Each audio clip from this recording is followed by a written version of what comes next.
The old Ford Mustang roared along the winding mountain road, its restored 1967 engine echoing against the Pennsylvania hills. Sarah Reynolds gripped the leather steering wheel, her knuckles white as memories flooded back with each familiar curve and vista. Beside her, Samantha stared silently through the passenger window, sunlight catching the identical features they shared.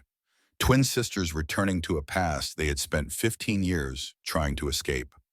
"Still think this is a good idea?" Sarah asked, downshifting as they approached a steep descent. Samantha tucked a strand of blonde hair behind her ear, her fingers brushing against the scar at her temple. "We made a promise." The Millbridge town sign appeared around the bend, faded and bullet-pocked at the edges. Population 8742. Last updated 1979. The year everything changed. The sisters exchanged a glance as they crossed the invisible threshold into their hometown. 15 years since they fled. 15 years since they buried an empty casket.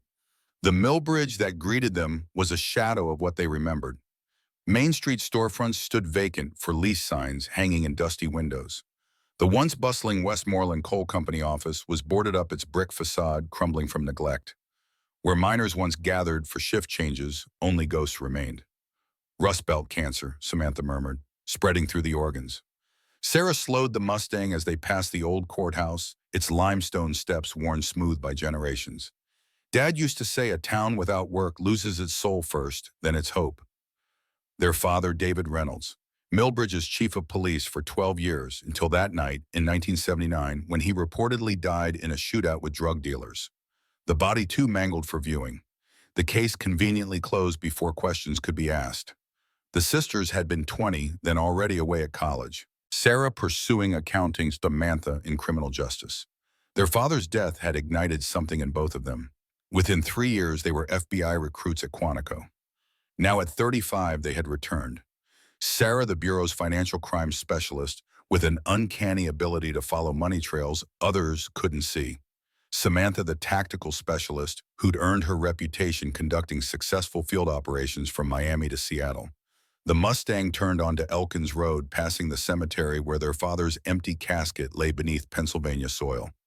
Sarah pressed the accelerator, refusing to slow down. Some ghosts weren't ready to be faced. "Where first?" Samantha asked, checking her watch. "A Timex expedition with a worn leather band. Their father had given them matching ones on their 18th birthday. "The Rusty Nail," Sarah replied. "If Mike Donovan still owns it, he'll be our best starting point." Dad trusted him. The bar sat on the edge of town, a weathered wooden building with neon beer signs flickering in windows. The gravel parking lot held a scatter of trucks, a few sedans, and a row of gleaming Harley-Davidson motorcycles arranged with military precision near the entrance. Sarah parked the Mustang at the far end of the lot, cutting the engine. "Iron Reapers," she said, nodding toward the motorcycles. "Wasn't expecting them so soon." Samantha's hand instinctively moved toward her holster, hidden beneath her leather jacket. Sooner or later, they were bound to cross our path. The Iron Reapers Motorcycle Club had been a minor presence during their childhood, mostly ex-military guys who rode on weekends. But rumors had reached them even at Quantico. The club had evolved, expanded. Now they were suspected of running drugs through 3 states, with Millbridge as their base of operations. The same drugs their father had been investigating before his death. The bar's interior was dim and smoky, country music playing low from jukebox speakers. Heads turned as the sisters entered, conversation faltering at the sight of unfamiliar faces. Particularly women who moved with the unmistakable confidence of law enforcement. Behind the scratched wooden bar, Mike Donovan looked up from pouring a draft beer, recognition dawning on his weathered face. Now in his 60s, his red hair had faded to rust-streaked gray, but his posture remained military straight. He'd been their father's partner on the force for years before opening the bar. "Well, I'll be damned," he said, voice gravelly from decades of Marlboros. "The Reynolds girls." The sisters approached the bar, aware of the eyes tracking their movement. In the corner, 3 men in leather vests adorned with the Iron Reapers patch watched with particular interest. Their leader, a broad-shouldered man in his mid-40s with a salt and pepper beard, whispered something that made his companions snicker. "Mike," Sarah nodded. "Been a long time." Donovan slid 2 bottles of Yingling across the bar without asking. 15 years, 4 months, and 12 days. But who's counting? His smile didn't reach his eyes. "What brings the FBI back to our humble town?" Samantha arched an eyebrow. News travels fast. Small town? Donovan shrugged. And not many twins join the bureau. Word gets around. Sarah took a pull from her beer, scanning the room in the bar mirror. We're on leave. Just visiting old haunts. Donovan's gaze hardened. That's the story we're telling. Before either could respond, heavy footsteps approached. The bearded man from the corner towered behind them, flanked by his two companions. The patches on their vests identified them as Victor Harlan, president of the Iron Reapers, with Ray Jenkins and Scott Miller beside him. Don't often see new faces in here, Harlan said, voice deceptively pleasant, especially not faces connected to federal law enforcement. The sisters turned, slowly assessing. Harlan stood over 6 feet, his Harley-Davidson t-shirt stretched tight across a barrel chest. Jenkins was leaner, but with the hard eyes of someone comfortable with violence. Miller, the youngest, had a twitchy energy and a fresh skull tattoo on his neck that hadn't been there to share in their briefing photos. We're not here on official business, Sarah replied it evenly. Just visiting family. Harlan's smile showed too many teeth. Family-only Reynolds in Millbridge, I recall, is buried up at Oakwood Cemetery. He leaned closer. Or what passes for buried when there's nothing left to put in the ground. Samantha's posture shifted imperceptibly, weight balanced on the balls of her feet. You knew our father. Knew of him, Harlan replied. Town hero, tragic ending, very law and order. He chuckled. Of course, some folks say he stuck his nose where it didn't belong. Some might say that's a family trait worth breaking. The threat hung in the air, clear as a bell. Mike Donovan set a glass down hard enough to crack it. That's enough, Vic. These ladies are my guests. Harlan's attention never left the sisters. Guests come and go, Mike. We're fixtures. His hand moved to his belt where a buck 1 in 10 folding knife hung in a leather sheath. His thumb caressed the brass bolster in idle promise of violence. Just like their daddy, these two look like they might need a reminder about Millbridge hospitality. The bar had gone silent. Even the jukebox seemed to hold its breath. Scott Miller, emboldened by Harlan's bravado, moved closer to Samantha. Maybe we should show them some real hospitality. His hand reached for her arm. Bet you FBI girls know how to party with real men. It happened in seconds. Samantha caught Miller's wrist twisted and applied pressure to a nerve cluster that dropped him to one knee with a strangled yelp. In the same moment, Sarah had produced her FBI credentials, holding them toward Harlan. Special Agents Sarah and Samantha Reynolds, she announced, voice carrying through the silent bar. And while we're on leave, assaulting a federal officer never takes a holiday. Harlan's expression darkened, but he barked a laugh. Well, now ain't that impressive? A fancy badge and some gymnastics. He pulled out his knife, flicking it open with practiced ease. The 5-inch blade caught the dim bar light. But badges don't mean shit in Millbridge unless the right people respect them. The bar door opened, spilling late afternoon sunlight across the worn floorboards. A uniformed police officer stepped in, adjusting to the dim light. William Cole, the current chief of police, stood surveying the scene with practiced neutrality. At 55, his once athletic frame had softened, but authority still radiated from his squared shoulders and the deliberate way he rested his hand on his service weapon. Causing trouble your first day back in town? Cole asked, his gaze hard on the sisters. Some things never change. Sarah straightened, credentials still displayed. Chief Cole, these men were threatening federal agents. Cole approached, slowly examining the ID with exaggerated care. Federal agents, last I checked, FBI jurisdiction requires more than family grievances. He handed the credentials back. And from what I hear, you're on leave, which means you're just civilians in my town. Harlan smirked, closing his knife and returning it to its sheath. Just a misunderstanding, Chief. Welcoming the Reynolds girls home. Miller struggled to his feet, face flushed with humiliation and anger. She assaulted me. Cole's eyes narrowed. That true, you assault this man, Miss Reynolds. After he attempted to grab me, Samantha replied coolly, I defended myself with appropriate force. Cole nodded as if considering this. Harlan, did your boy put hands on her?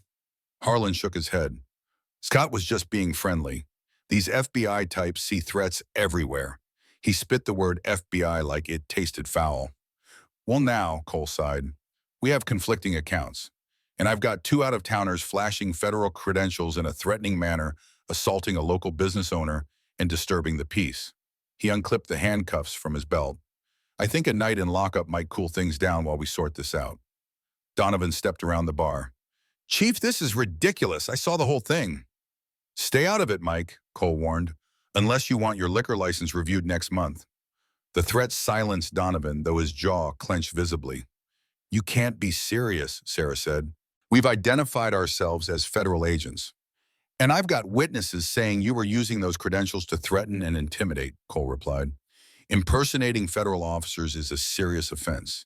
Until I verify your status with your superiors, you're being detained. He gestured to his cruiser outside. We can do this professionally or not, your choice. The sisters exchanged glances, years of training and experience communicating silently between them. Making a scene wouldn't serve their purpose, not yet. We'll cooperate, Sarah said finally, but our supervisor will have questions.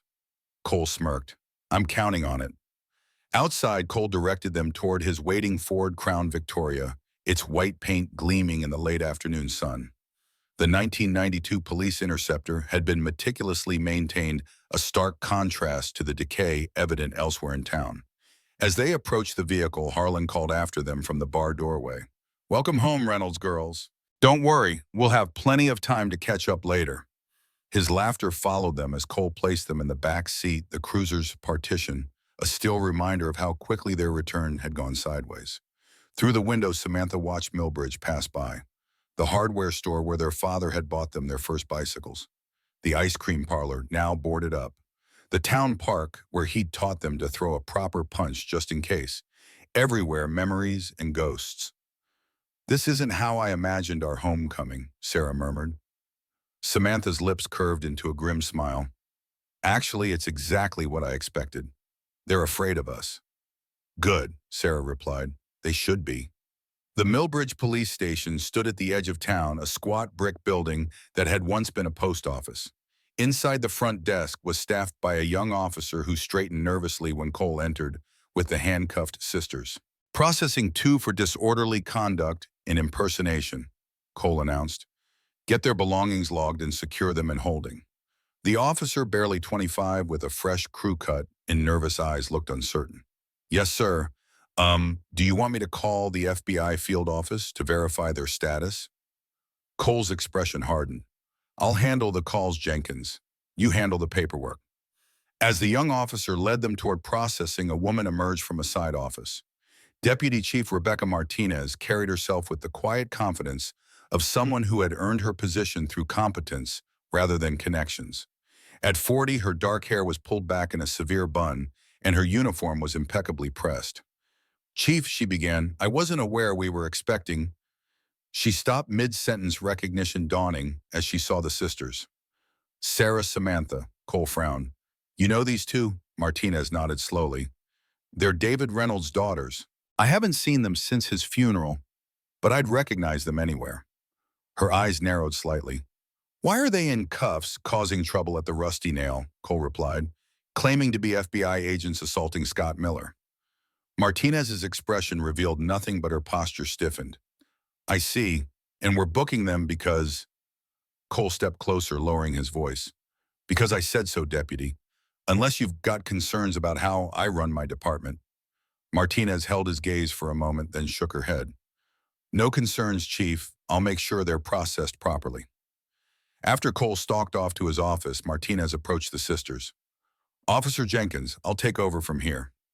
The young officer looked relieved, quickly handing over the paperwork before retreating to the front desk.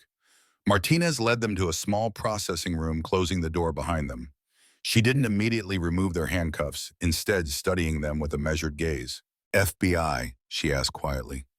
Really? Sarah nodded. 10 years now. Financial crimes for me, tactical for Sam. Martinez shook her head, a hint of admiration in her expression. Your father would be proud. She hesitated. And concerned. Millbridge isn't the town you left. We noticed, Samantha replied dryly. The Welcome Committee made that clear. The Iron Reapers are dangerous, Martinez warned, a voice barely above a whisper. They practically own this town now. Cole the mayor, even some judges. She glanced toward the door. Your father started investigating them before he died. Suspected they were moving from small-time meth to major distribution. Sarah leaned forward. That's why we're here, Rebecca. We think his death wasn't what the official report claimed. Martinez's expression darkened. I know it wasn't. My father was your dad's partner for 10 years. He never believed the official story either. She checked her watch. Look, I need to process you by the book. Cole will be watching, but I can help you contact your supervisors. Robert Thompson, Samantha supplied. Assistant Director, Pittsburgh Field Office. Martinez nodded, finally removing their handcuffs. I'll make the call personally, but be prepared, Cole has friends in high places now. As Martinez processed their fingerprints and photographs, the sisters maintained their professional demeanor. Only their eyes scanning every detail of the station betrayed their training, noting camera positions, counting officers, identifying exits. The station had changed little since their childhood visits to their father's workplace. An hour later, they sat in adjacent holding cells, the steel bars between them, an ironic echo of the distance they'd put between themselves and Millbridge 15 years earlier. The cells were clean, but dated, with concrete floors and metal benches bolted to the walls. The only window was high and narrow, offering a limited view of the parking lot. Martinez appeared with 2 cups of vending machine coffee, passing them through the bars. Thompson is unreachable, she said. His secretary claims he's at a conference in Philadelphia. Convenient. Her tone made it clear she didn't believe it. You'll need to wait until morning. Convenient indeed, Sarah mused, sipping the bitter coffee. Martinez leaned closer. There's someone else who might help. Jim Harrison, the former judge. He still lives in that big Victorian on Maple Street. Samantha nodded. I remember him. Dad trusted him. He's been asking questions about your father's case for years, Martinez confided, collecting information. The department stonewalls him, but he persists. The front door of the station opened and Martinez straightened, resuming a professional distance. An elderly man entered, his silver hair combed neatly to the side, leaning slightly on a polished walnut cane. Despite being in his mid-70s, Judge Jim Harrison carried himself with dignity.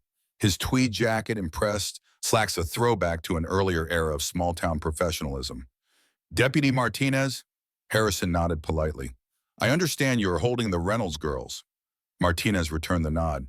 Judge Harrison, Chief Cole has charged them with disorderly conduct and potential impersonation of federal officers. Harrison's bushy eyebrows rose. Has he indeed?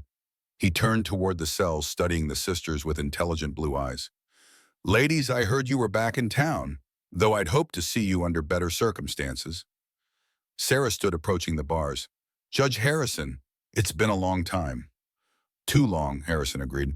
Your father was a good man, the best chief this town ever had. He turned back to Martinez. I'd like to post their bail if it's been set. Martinez hesitated. The chief hasn't. I've already spoken with Magistrate Phillips, Harrison interrupted gently. He's authorized release on personal recognizance. The paperwork should be arriving shortly. As if on cue, the fax machine behind the front desk began to whir. Martinez retrieved the incoming document, scanning it quickly.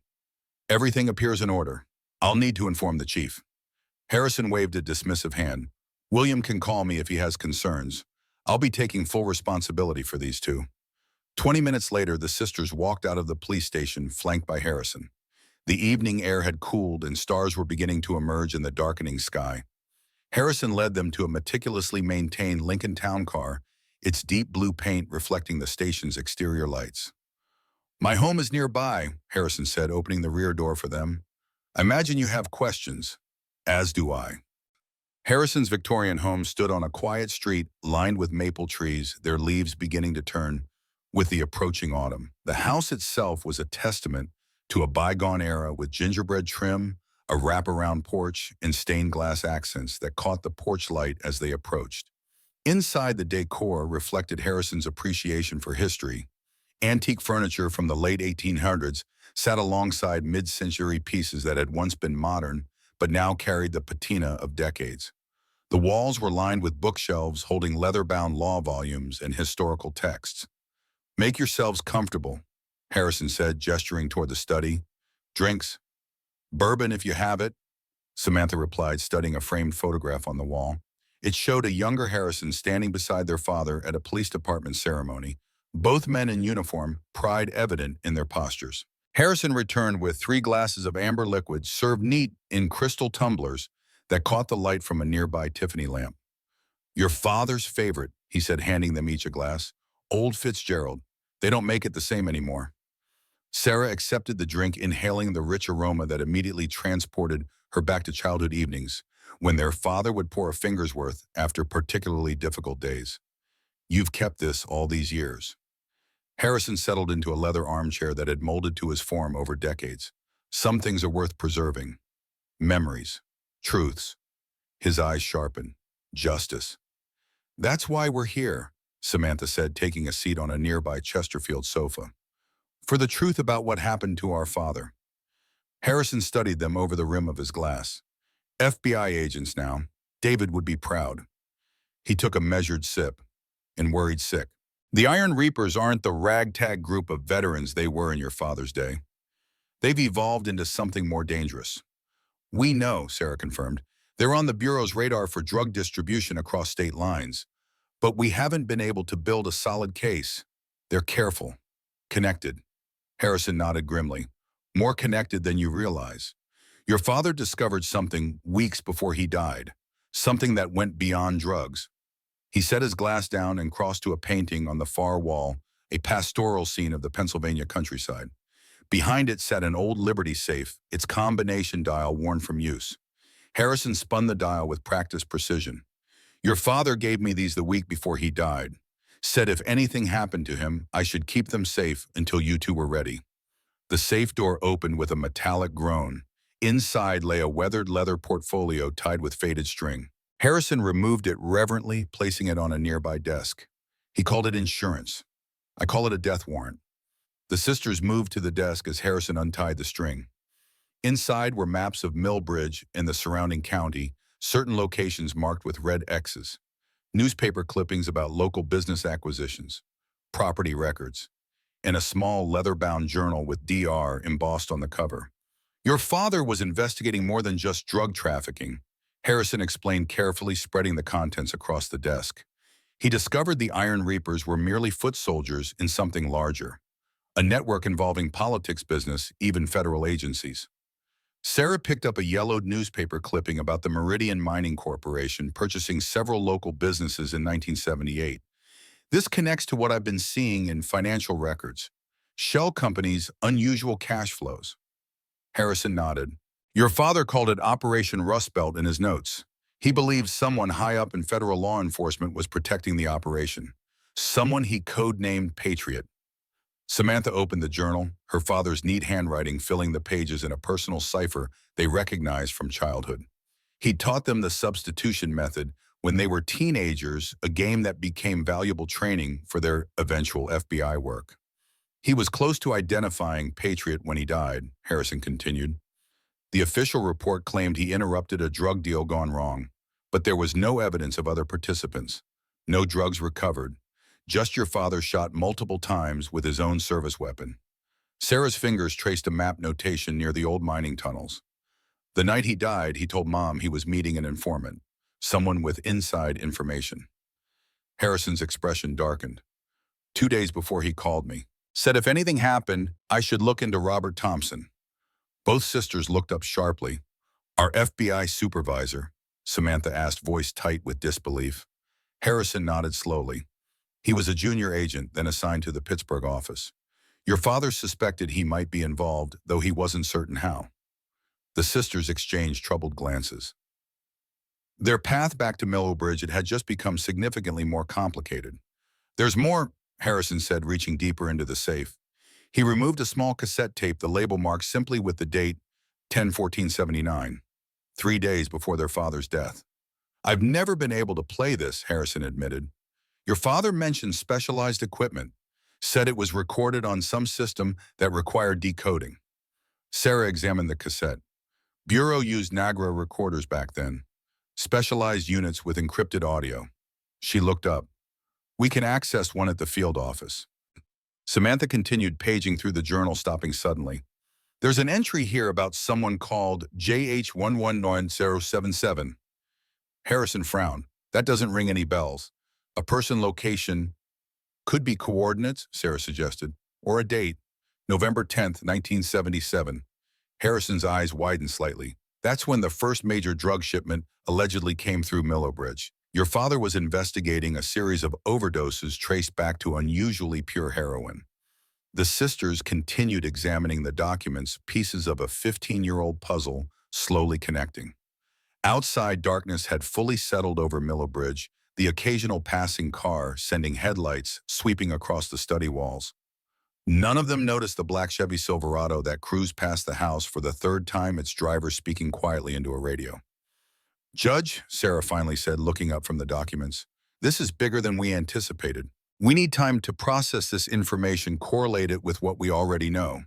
Harrison nodded, beginning to carefully return the documents to the portfolio. "You're welcome to stay here. I have plenty of room and it's safer than the motel." "We appreciate the offer," Samantha replied, "but we have a family property to check. Our old house. It's been vacant since Mom moved to Florida after Dad died." "Abandoned now," Harrison warned. "The town's seen hard times. Many properties have been vandalized." "All the more reason to check it," Sarah said. "If someone's been looking for these documents, they might have searched there too." Harrison returned the portfolio to the safe, spinning the dial to secure it. "Be careful. The Iron Reapers have eyes everywhere in this town." He handed Sarah a business card with his phone number handwritten on the back. "Call me day or night if you need anything." As they prepared to leave, Harrison placed a hand on Samantha's arm. "Your father was a good man who saw corruption and refused to look away. That's a rare quality." His eyes moved between the sisters. "A quality he clearly passed on to both of you." Outside, the night air carried a chill that hadn't been present earlier. Fall came early to the Pennsylvania mountains, and the sisters' breath formed small clouds as they walked to Harrison's car. He had insisted on driving them to retrieve their Mustang from the police station impound lot where Martinez had arranged for its release. "One more thing," Harrison said as they drove through the quiet streets. "Whatever happened 15 years ago, whatever your father uncovered, it's still dangerous today. Maybe more so. The Iron Reapers have consolidated power. Chief Cole answers to Harlan, not the other way around. And they both answer to someone bigger." "We're not afraid," Sarah replied, her voice steady. Harrison glanced at her in the rearview mirror. "Maybe you should be. Fear keeps you sharp. And you'll need every advantage." He paused. "Your father wasn't." "Wasn't what?" Samantha asked. "Afraid," Harrison replied softly. "Not until the very end, when he realized how far up the corruption went." The police station parking lot was deserted except for the night duty officer's cruiser. Martinez had left the Mustang's keys with Harrison, allowing them to avoid further interaction with the department. "Thank you, Judge," Shura said as they prepared to transfer to their own vehicle. "For everything." Harrison nodded, his expression solemn in the harsh lot lighting. "David was like a son to me. You girls are the closest thing to family I have left."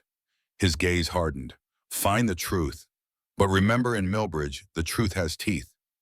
They watched as Harrison's Lincoln disappeared around the corner before climbing into the Mustang.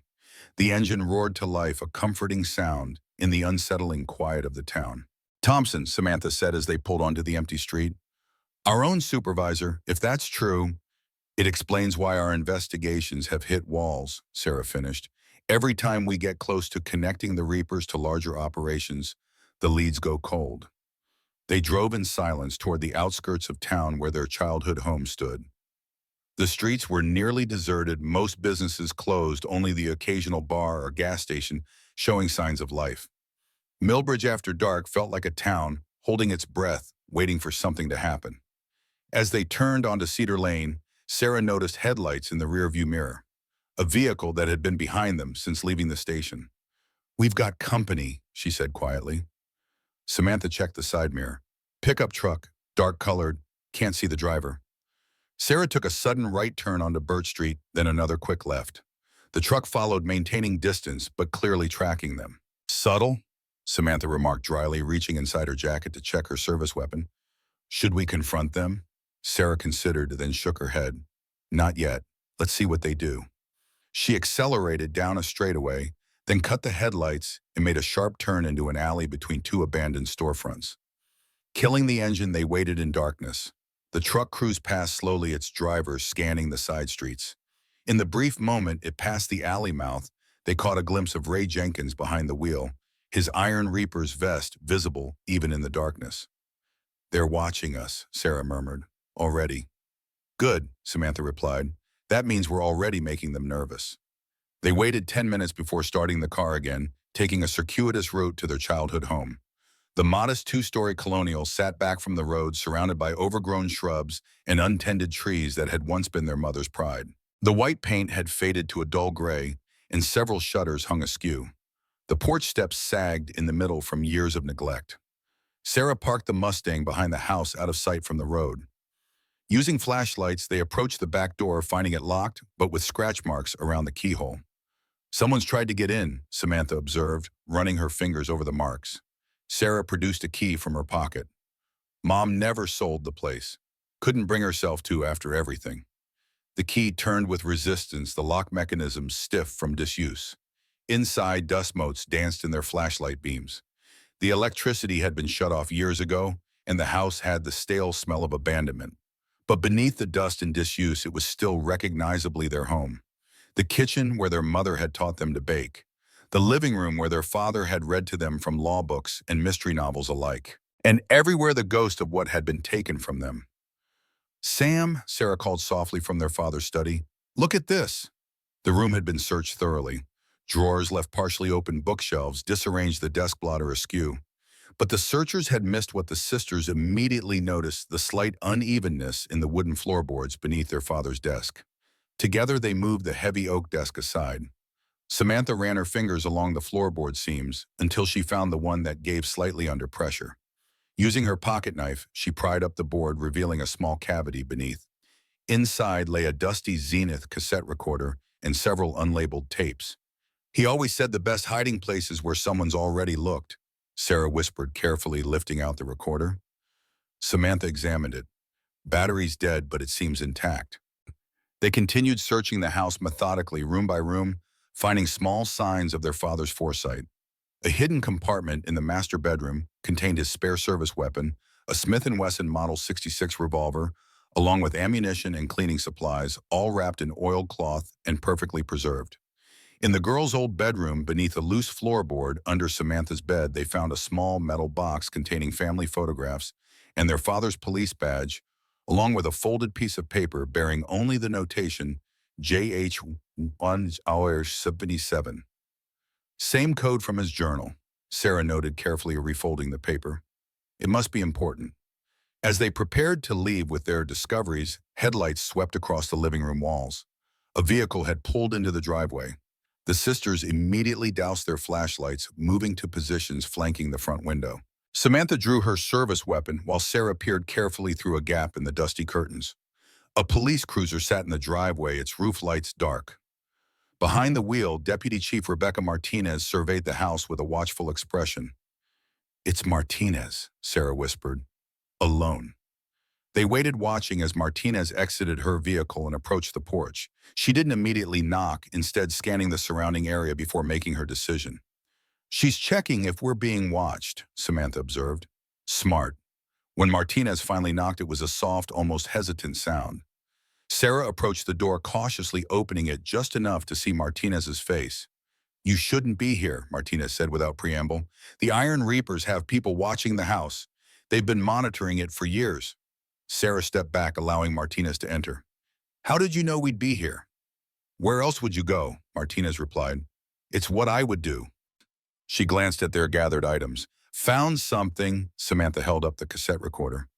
Possibly. We'll need to review it somewhere secure. Martinez nodded. Want to hear? Coles ordered patrols to drive by every hour, officially to ensure your safety. Her tone made it clear she believed otherwise. And there's something else you should know. Scott Miller has filed assault charges against Samantha. Cole's using it as an excuse to issue a warrant. That was fast, Sarah remarked. Too fast. Martinez agreed. Almost like it was planned before you even arrived. She checked her watch.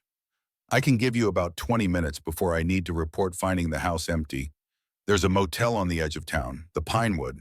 The owner, Jack Stevens, was your father's friend. He'll give you a room without registration. Samantha studied Martinez's years of training, making her naturally suspicious. Why are you helping us? Martinez's expression softened slightly. Because your father saved mine. When I was 16, he caught me shoplifting. Instead of arresting me, he gave me a job filing papers at the station. Said everyone deserves a second chance to do the right thing. She straightened her uniform jacket. I never forgot that.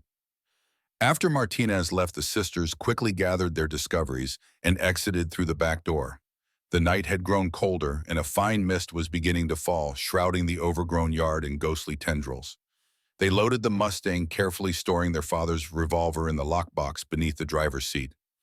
As Sarah started the engine, Samantha stared back at the darkened house. "We'll find the truth, Ushika," she said quietly, "no matter what it takes." Sarah nodded, putting the car in gear. "And when we do, someone's going to pay." The Mustang pulled away from the house headlights, cutting through the thickening mist. Behind them, shadows moved among the trees at the property line. Watching. Waiting. The game that had begun 15 years ago had entered a new phase, and the stakes couldn't be higher. In Millbridge, the past never truly died. It just waited for the right moment to resurface, hungry for resolution, for justice, for vengeance. And the Reynolds sisters had returned to deliver all three. The Pinewood Motel sat at the edge of town, a single-story horseshoe of rooms surrounding a gravel parking lot. Time had worn the once bright blue paint to a weathered slate, and several letters on the neon sign had gone dark. But unlike much of Millbridge, the property showed signs of care: flower boxes under windows freshly painted, door frames, clean walkways. Sarah parked the Mustang behind the office, away from road visibility.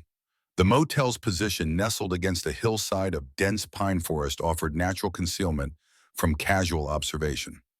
Inside the cramped office, Jack Stevens looked up from a dog-eared Louis L'Amour Western. At 68, his face carried the deep creases of a man who spent decades working outdoors, but his eyes remained sharp beneath bushy white brows.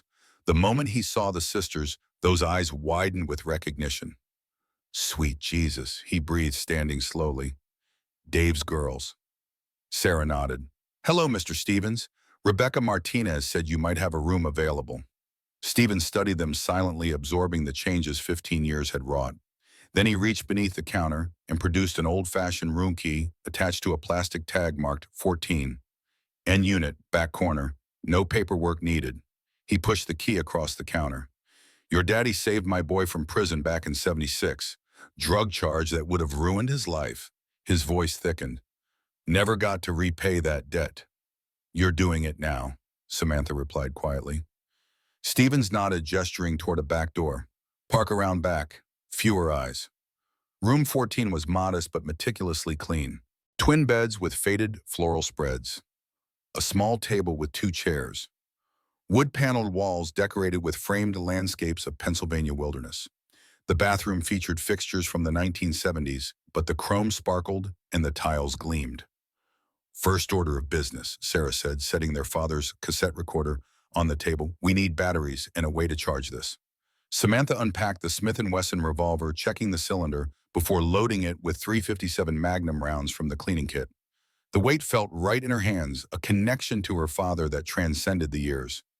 "Stevens might have batteries," she suggested. "And I spotted a Radio Shack in town. We could get what we need tomorrow." Sarah nodded, carefully laying out the documents they'd collected. "Let's review what we have while it's fresh." They spent the next 2 hours meticulously examining each item, cross-referencing locations on the maps with notations in their father's journal. The code was familiar enough for them to decipher portions, but some entries remained cryptic, particularly those referencing Patriot and JH1 Audio 77. "If Thompson is involved," Samantha said, rubbing her eyes tiredly, "we need to tread carefully. He has resources we don't." Sarah nodded, studying a property record their father had marked. The Meridian Mining Corporation purchased 6 businesses in 1978, all strategic locations. Her finger traced a pattern across the map, creating a distribution network. But that's not all. She pulled out a bureau file they'd brought with them. Fast forward to now, those same properties are owned by shell companies that trace back to Horizon Enterprises. And Horizon is suspected of laundering money for East Coast criminal operations. Samantha finished, the connections becoming clear. Dad was seeing this pattern 16 years ago. A soft knock interrupted them. 3 quick taps, a pause, 2 more. The signal Martinez had mentioned she would use. Samantha drew her weapon, moving to the side of the door while Sarah peered through the peephole.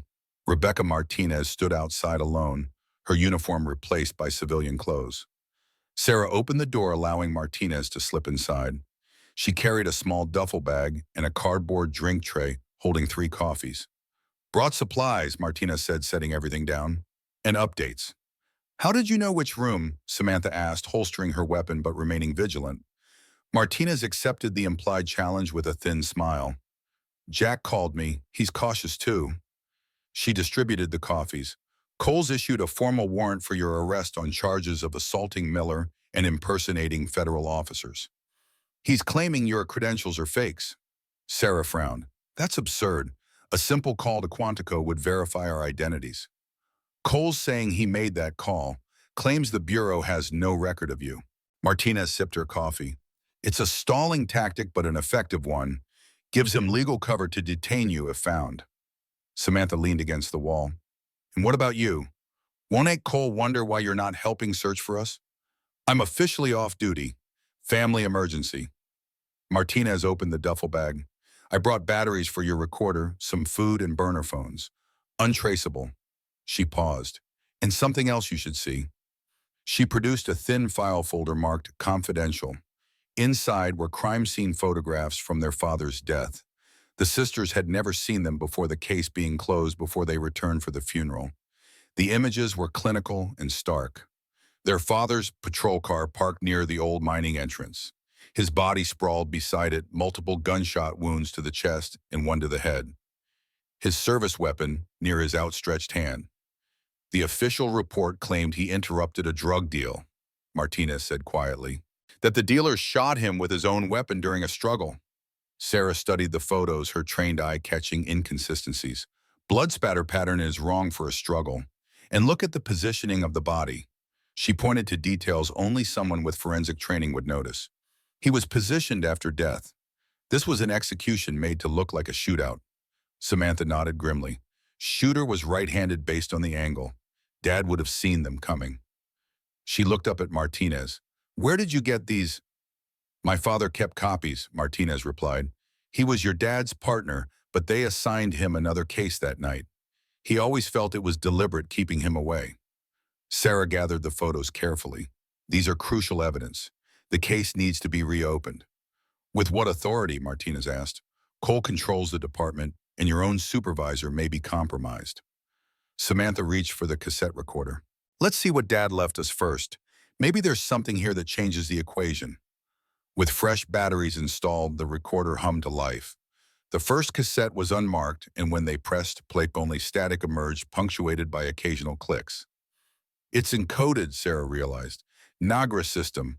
We need specialized equipment to decode it." "The Bureau would have it," Samantha said, "but that means going through Thompson." Martinez frowned. "What about the FBI office in Pittsburgh? Could you access it without Thompson knowing?"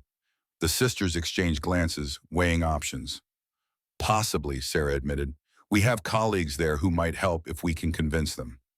"Pittsburgh is 3 hours away," Martinez noted, "and Cole has alerted state police to be on the lookout for you. Your faces and vehicle description are being circulated." Samantha considered this. "We need another approach, something local first." She turned to the maps. "These locations Dad marked. We should check them before leaving town." Sarah nodded, focusing on one particular marking. "The old Carson property. Dad circled it repeatedly." She looked up. "What's there now?" "Abandoned farmhouse," Martinez replied. "At least that's what most people think. But there are rumors the Iron Reapers use it for meetings. It's isolated, accessible only by one road." "Perfect for privacy," Samantha observed, "or security." They spent the next hour planning a reconnaissance of the property, Martinez providing critical details about patrol patterns and local terrain. As dawn approached, Martinez prepared to leave. "I need to check in at the station," she explained. "Maintain appearances, but I'll be back tonight." After she left, the sisters tried to rest, taking turns keeping watch. Sleep came fitfully, filled with fragments of memories and half-formed concerns about Thompson's potential involvement. By late afternoon, they were ready to move. The Carson property lay 5 miles outside town, nestled in a valley surrounded by dense woodland.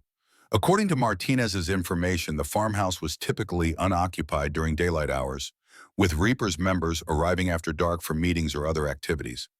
They left the Mustang at an abandoned hunting cabin, half a mile from their target, continuing on foot through the forest. Years of FBI tactical training served them well as they moved silently through underbrush, careful to leave minimal trace of their passage. The farmhouse came into view as they crested a small ridge. A two-story structure with a sagging roof and weather-beaten siding, it appeared derelict at first glance. But subtle details suggested otherwise. New padlocks on the doors, freshly cleared pathways, a propane tank behind the structure. Most tellingly, a sophisticated satellite dish mounted discreetly on the roof, partially concealed by damage that appeared deliberate rather than natural. Communications center, Samantha murmured, focusing binoculars on the structure. Disguised as abandonment. Smart, Sarah agreed. Rural location means limited options for internet or phone lines. Satellite gives them independent comms.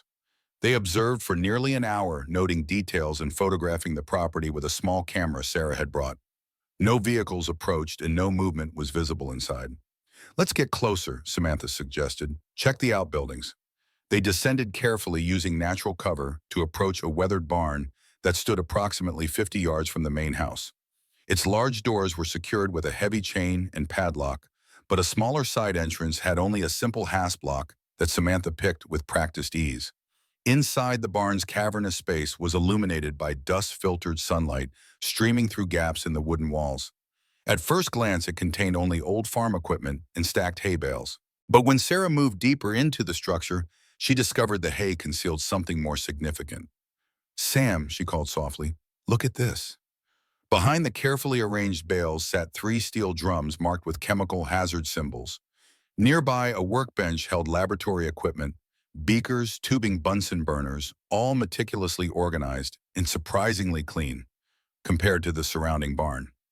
"Meth lab," Samantha confirmed, examining the setup without touching anything. "Professional grade, not some backyard operation." Sarah photographed everything methodically. "These chemical precursors are restricted. You need special licenses to purchase them legitimately. Or connections in law enforcement to look the other way," Samantha added grimly. A metallic scrape outside froze them in place. Vehicle tires on gravel, doors opening and closing, male voices approaching. "Company," Sarah whispered, quickly capping her camera lens. They retreated deeper into the barn, positioning themselves behind farm equipment as the side door swung open. Sunlight silhouetted 2 figures, Ray Jenkins and Scott Miller, from the bar confrontation. "Harlan wants it ready by tomorrow," Jenkins was saying as they entered. "Double batch this time." Miller laughed, the sound unnervingly boyish for someone in his position. "Tell him no problem. I've got the process down to an art now." Pride tinged his voice. Chemistry degrees finally paying off. "Just don't blow us up like the last guy," Jenkins warned, still finding pieces of him in the trees. They moved toward the concealed lab, giving the sisters an opportunity to slip toward the exit. But as they neared the door, Miller suddenly stopped. "You smell that?" he asked, turning slowly. Jenkins paused. "What perfume? Flowery." Miller's eyes narrowed as he scanned the barn. "Someone's been in here." The sisters exchanged quick glances. Sarah reached for her service weapon, but Samantha shook her head fractionally. Gunfire would bring unwanted attention and eliminate any chance of escaping unnoticed. Miller approached their hiding spot with methodical steps. "Come out! Come out wherever you are," he called in a sing-song voice that raised goosebumps on Sarah's arms. The moment stretched like taffy, tense and inevitable. Then unexpectedly, a crash from outside shattered the silence. "What the hell?" Jenkins muttered, moving toward the door. Outside, a deer had collided with a stack of metal drums, knocking them over. The animal bolted into the woods as Jenkins stepped outside to investigate. "Just a deer," he called back to Miller. "Spooked itself." Miller hesitated, still scanning the barn interior suspiciously. "Could have sworn I smelled something." "It's a barn genius. It smells like a million things." Jenkins gestured impatiently. "Come on, we've got work to do." "Harlan's bringing Thompson tonight to see the operation." Miller reluctantly joined him outside, and they headed toward the farmhouse, continuing their conversation. The sisters waited 5 long minutes before moving, slipping out the side door and retreating into the forest. Only when they'd put significant distance between themselves and the farm did they pause to process what they'd learned. They mentioned Thompson, Sarah said, her voice tight with suppressed emotion. He's coming tonight. Confirmation, Samantha replied grimly. Our own supervisor is working with them. We need to document this meeting, Sarah decided. Get photographic evidence of Thompson with the Iron Reapers. It's the only way to ensure anyone believes us. They returned to the hunting cabin where they'd left the Mustang, developing a surveillance plan for the evening. As dusk approached, they concealed the vehicle more thoroughly with branches and foliage before returning to their observation point above the farmhouse. By nightfall, activity had increased significantly. 5 motorcycles and 3 trucks now parked in the yard. Lights glowed behind the farmhouse curtains, and male voices carried occasionally on the night air. The sisters positioned themselves at the edge of the tree line with clear sight lines to the property entrance. Sarah set up the camera with its telephoto lens, while Samantha kept watch through night vision binoculars borrowed from Martinez's police equipment. Movement at the road, Samantha whispered, tracking a vehicle approaching with headlights off. Black SUV, government issue. The vehicle, a Ford Explorer with tinted windows, pulled into the farmhouse yard. When the driver's door opened, Robert Thompson emerged, his familiar silhouette unmistakable, even in the dim light. He straightened his suit jacket before being greeted by Victor Harlan, who had emerged from the house. Sarah captured photos in rapid succession as the men shook hands and spoke briefly before entering the house together. The casual familiarity of their interaction spoke volumes. I count 8 Reapers plus Thompson, Samantha reported, scanning windows and entrances. And Cole just arrived. She tracked the police chief's cruiser as it joined the assembled vehicles. For the next hour, they documented the meeting, photographing participants as they occasionally emerged for smoke breaks or to retrieve items from vehicles. The gathering had the atmosphere of a business meeting rather than a social event, with Thompson at one point spreading papers across the hood of his SUV for Harlan and Cole to review. We need to hear what they're saying, Sarah murmured in frustration. As if in answer, a figure emerged from the shadows behind them. Both sisters spun, weapons drawn in perfect synchronization. Easy, Rebecca Martinez whispered, hands raised. It's just me. Jesus, Rebecca, Samantha hissed. We nearly shot you. Sorry, I followed your tracks from the cabin. Martinez crouched beside them. Figured you'd be watching the place tonight after I mentioned the rumors. Sarah lowered her weapon. Thompson's inside with Harlan and Cole, some kind of planning meeting. Martinez nodded. I can get closer. They know my cruiser won't suspect anything if I drive up. Too risky, Samantha countered. If they spot you eavesdropping, I won't be obvious. Martinez produced a small device from her pocket. Directional microphone, police issue for surveillance. I can park within range and record everything. The sisters exchanged glances, weighing the danger against the potential intelligence. 20 minutes, Sarah finally decided. Any longer is pushing our luck. Martinez slipped away, and 10 minutes later, her cruiser approached the farmhouse. She parked casually, as if merely checking the property during routine patrol. Through their binoculars, the sisters watched her activate the microphone, aiming it subtly toward the house while pretending to complete paperwork. Harlan emerged, approaching her cruiser with controlled aggression in his stance. Their conversation was brief, Martinez's body language professionally detached. She nodded, made a note in her logbook, and departed without incident. She's good, Samantha observed. Didn't flinch. Half an hour later, Martinez rejoined them at their observation post, face flushed with tension, but eyes bright with purpose. I got it, she whispered, holding up the recording device. Thompson, Harlan, and Cole discussing distribution routes, payoffs to state police checkpoints in a major shipment coming next week. Sarah exhaled slowly.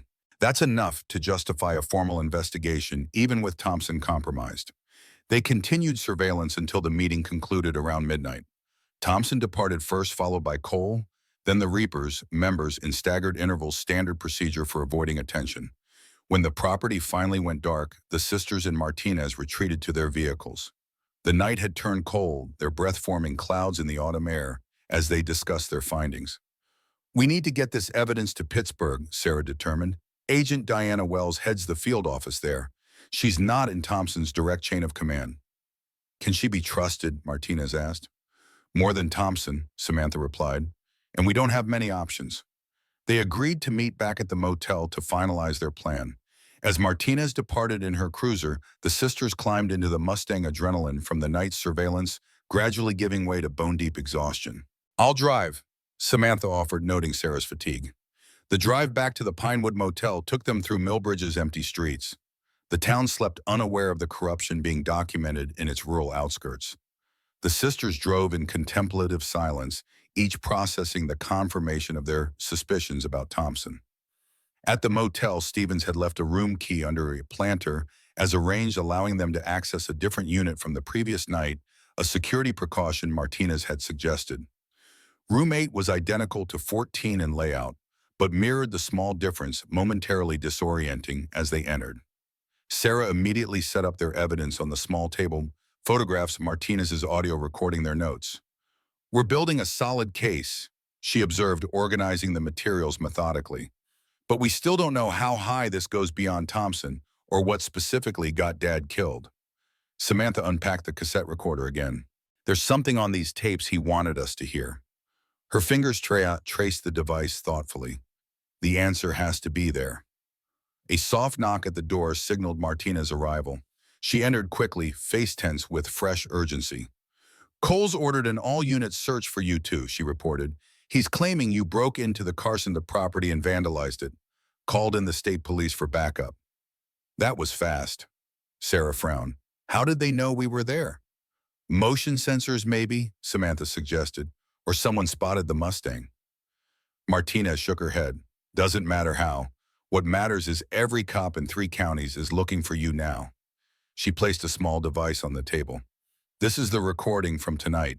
Thompson explicitly mentions your father in it." Sarah connected the device to her portable cassette player, and they huddled around it listening intently. Thompson's voice emerged tight with controlled anger. "Reynolds was getting too close. If his daughters find what he hid, everything we've built is at risk." Harlan responded dismissively. "They're just 2 women playing detective. We'll handle them like we handled their father." Thompson's reply was chilling. "Don't underestimate them. They're trained agents, and if they find the JH location, we're finished." "JH," Sarah breathed. "Same code from Dad's notes, JH1177. Martinez looked between them. "What does it mean?" "We're not sure," Samantha admitted, but Dad thought it was important enough to hide references to it everywhere. They continued listening as Thompson outlined containment strategies, including using Cole's department to locate and detain the sisters on fabricated charges until more permanent solutions could be arranged. "They're planning to kill us," Sarah said matter-of-factly when the recording ended. Martinez nodded grimly. "And they've got the manpower and jurisdiction to do it. You need to leave Millbridge, now." "Not yet," Samantha countered, studying the maps from their father's files. "JH has to be a location, somewhere significant that Dad found." Sarah joined her, examining the notations. The numbers could be coordinates, or a date. "November 10th, 19 Martinez mused. Was that date significant? Samantha's fingers traced the map, stopping suddenly at a marked location in the hills northwest of town. "Judge Harrison," she said abruptly. "JH, James Harrison." Sarah's eyes widened with realization. "And his hunting cabin. Dad used to visit him there." "177 could be the location," Martinez suggested. "Section township range numbers used in rural property records." Sarah quickly cross-referenced with county maps. "There's a property that matches in the state forest, registered to a J. Harrison." "We need to check it first thing tomorrow," Samantha decided, "before we leave for Pittsburgh." Martinez shook her head. "Too dangerous. Cole's men will be watching all roads out of town." "Then we don't use roads," Samantha replied. "The state forest has fire trails that connect to the main highway 10 miles north. We can bypass the checkpoints." They spent the next hour planning their approach, Martinez providing crucial details about police patrol patterns and shift changes. When she finally left to return to duty, the sisters attempted to rest, but sleep remained elusive. Sarah stared at the ceiling, mind racing through possibilities. "What if we're wrong?" she asked softly. "What if we're missing something obvious?" "We're not," Samantha assured her. "Dad was methodical. He left these breadcrumbs knowing someday we might follow them." "I keep thinking about what Thompson said," Sarah continued. "About Dad hiding something they're afraid we'll find. What could be so damaging?" "Evidence of Thompson's involvement," Samantha suggested. enough to bring down their entire operation. Sarah turned toward her sister, face half illuminated by moonlight filtering through thin curtains. Do you ever wonder if we should have come back sooner, if we could have found this years ago? Samantha was silent for a long moment. We weren't ready, she finally replied. Dad knew that. He wanted us to be prepared, trained. FBI training, Sarah mused, almost like he was guiding us from beyond the grave. They fell silent, each lost in thoughts of their father and the legacy he'd left them.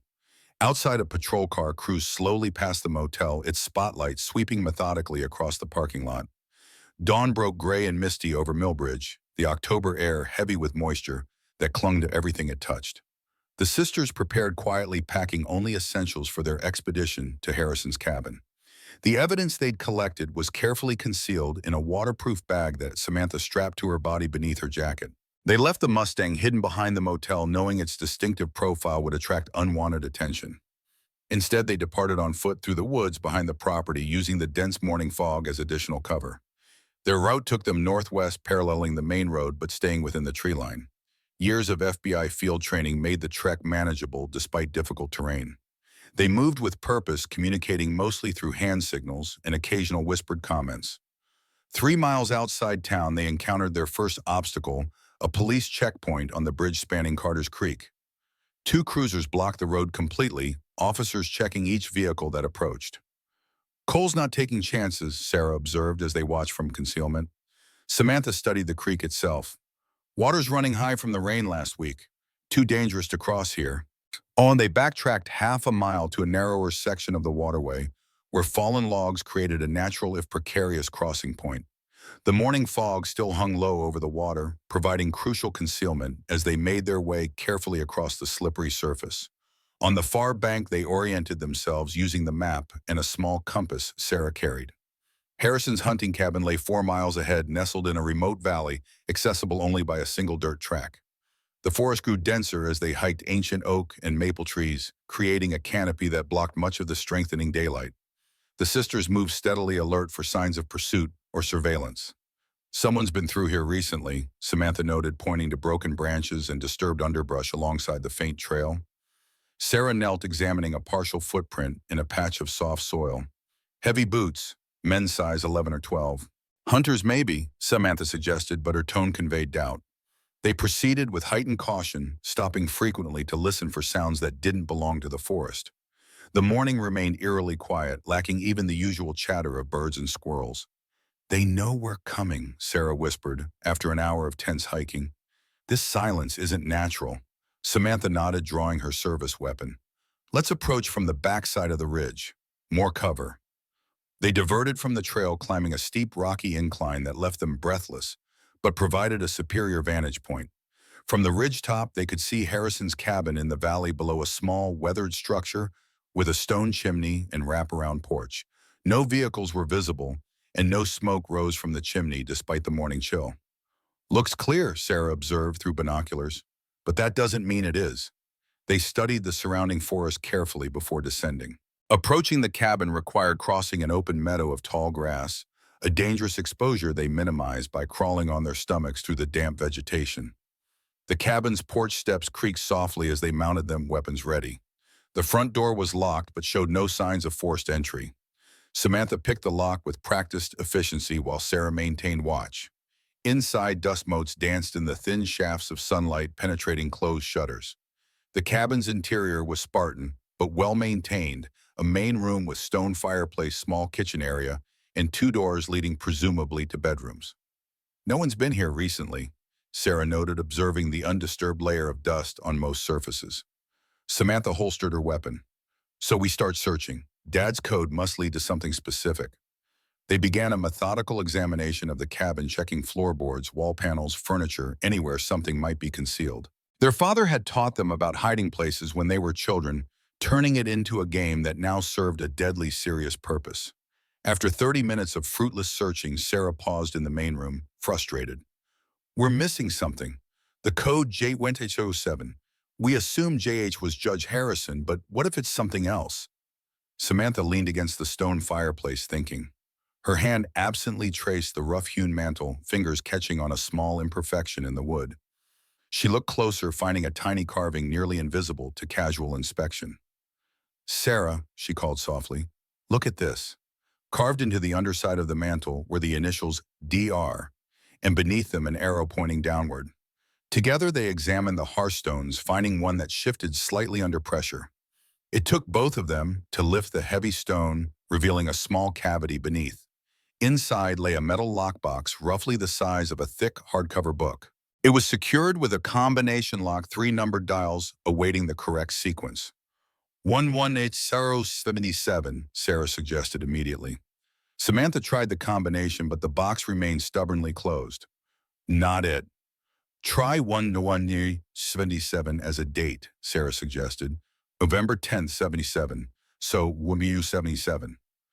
This time the lock clicked open, revealing contents that made both sisters inhale sharply. Inside lay a microcassette recorder, several tiny tapes, a small notebook, and a sealed envelope marked "For my daughters" in their father's handwriting. Sarah's hands trembled slightly as she opened the envelope. Inside was a single-page letter, the paper yellowed with age, but the ink still clear. Sarah and Samantha, she read aloud, voice catching. If you're reading this, I failed to see this through. I'm sorry for the burden I've placed on you, but I trust no one else with this task. The letter continued, explaining that in 1907, David Reynolds had discovered evidence of a massive drug trafficking operation using Millbridge as its distribution hub. The operation involved not just local criminals, but corrupt officials throughout law enforcement, including federal agencies. Robert Thompson approached me in September 1977, claiming to be investigating the same network for the FBI. We collaborated until I discovered he wasn't investigating them. He was protecting them, ensuring federal scrutiny was directed elsewhere. Samantha closed her eyes briefly, the betrayal still fresh despite the years. The recordings in this box document meetings between Thompson local officials and drug suppliers. Enough evidence to bring down the entire operation. But I underestimated how far they would go to protect themselves. By the time you read this, they will have silenced me. Sarah paused, taking a steadying breath before continuing. I've arranged for this evidence to remain hidden until you are ready to finish what I started. Judge Harrison doesn't know what's hidden here for his protection. Trust Martinez's daughter if she followed her father's path into law enforcement. Trust no one else. The letter concluded with personal words that brought tears to both sisters' eyes. Words of pride, love, and faith in their abilities. He knew, Samantha said softly when Sarah finished reading. He knew they were going to kill him. And he protected this evidence for 15 years, Sarah added, carefully examining the microcassettes, waiting for us to come back and finish it. The tapes were labeled with dates spanning from October 1907 to April 1979, just days before their father's death. The most recent was marked Thompson Confession in their father's neat handwriting. We need to hear these, Samantha said, reaching for the micro recorder.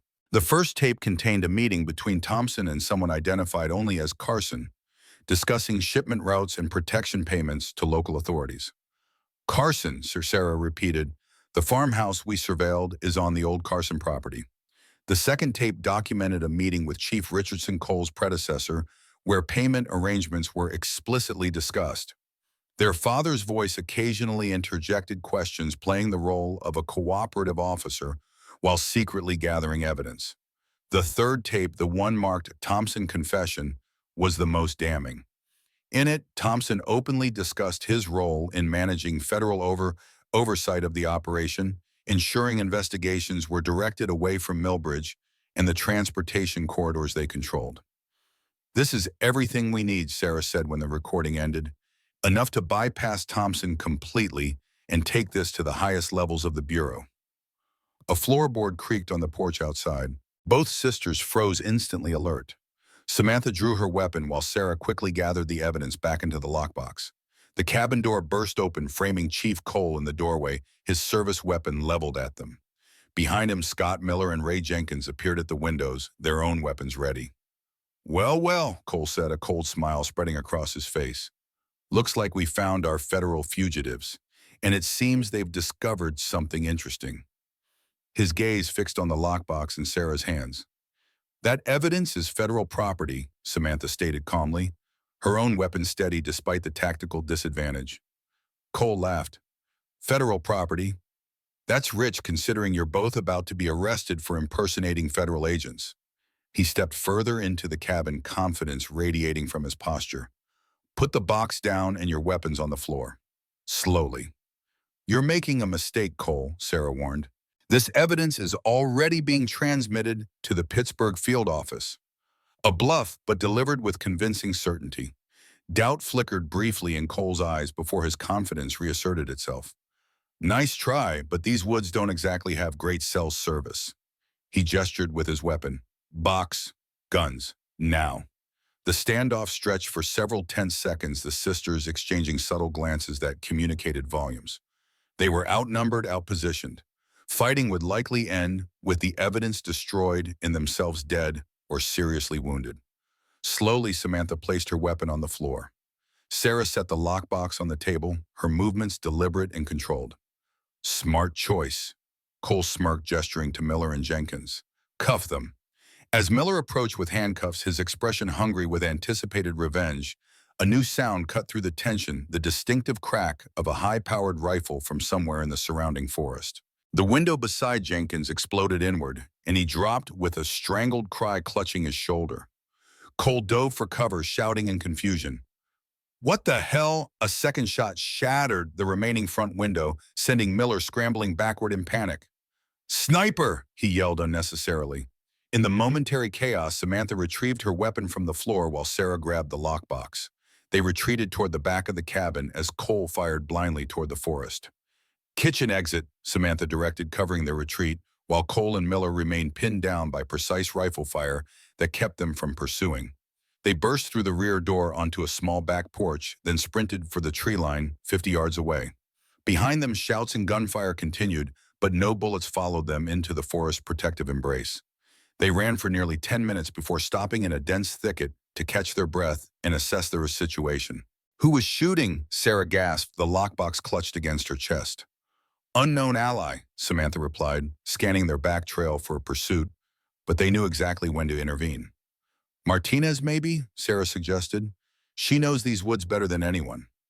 Before Samantha could respond, a figure emerged from the trees ahead, a tall, elderly man in hunting camouflage, carrying a scoped rifle with practiced ease.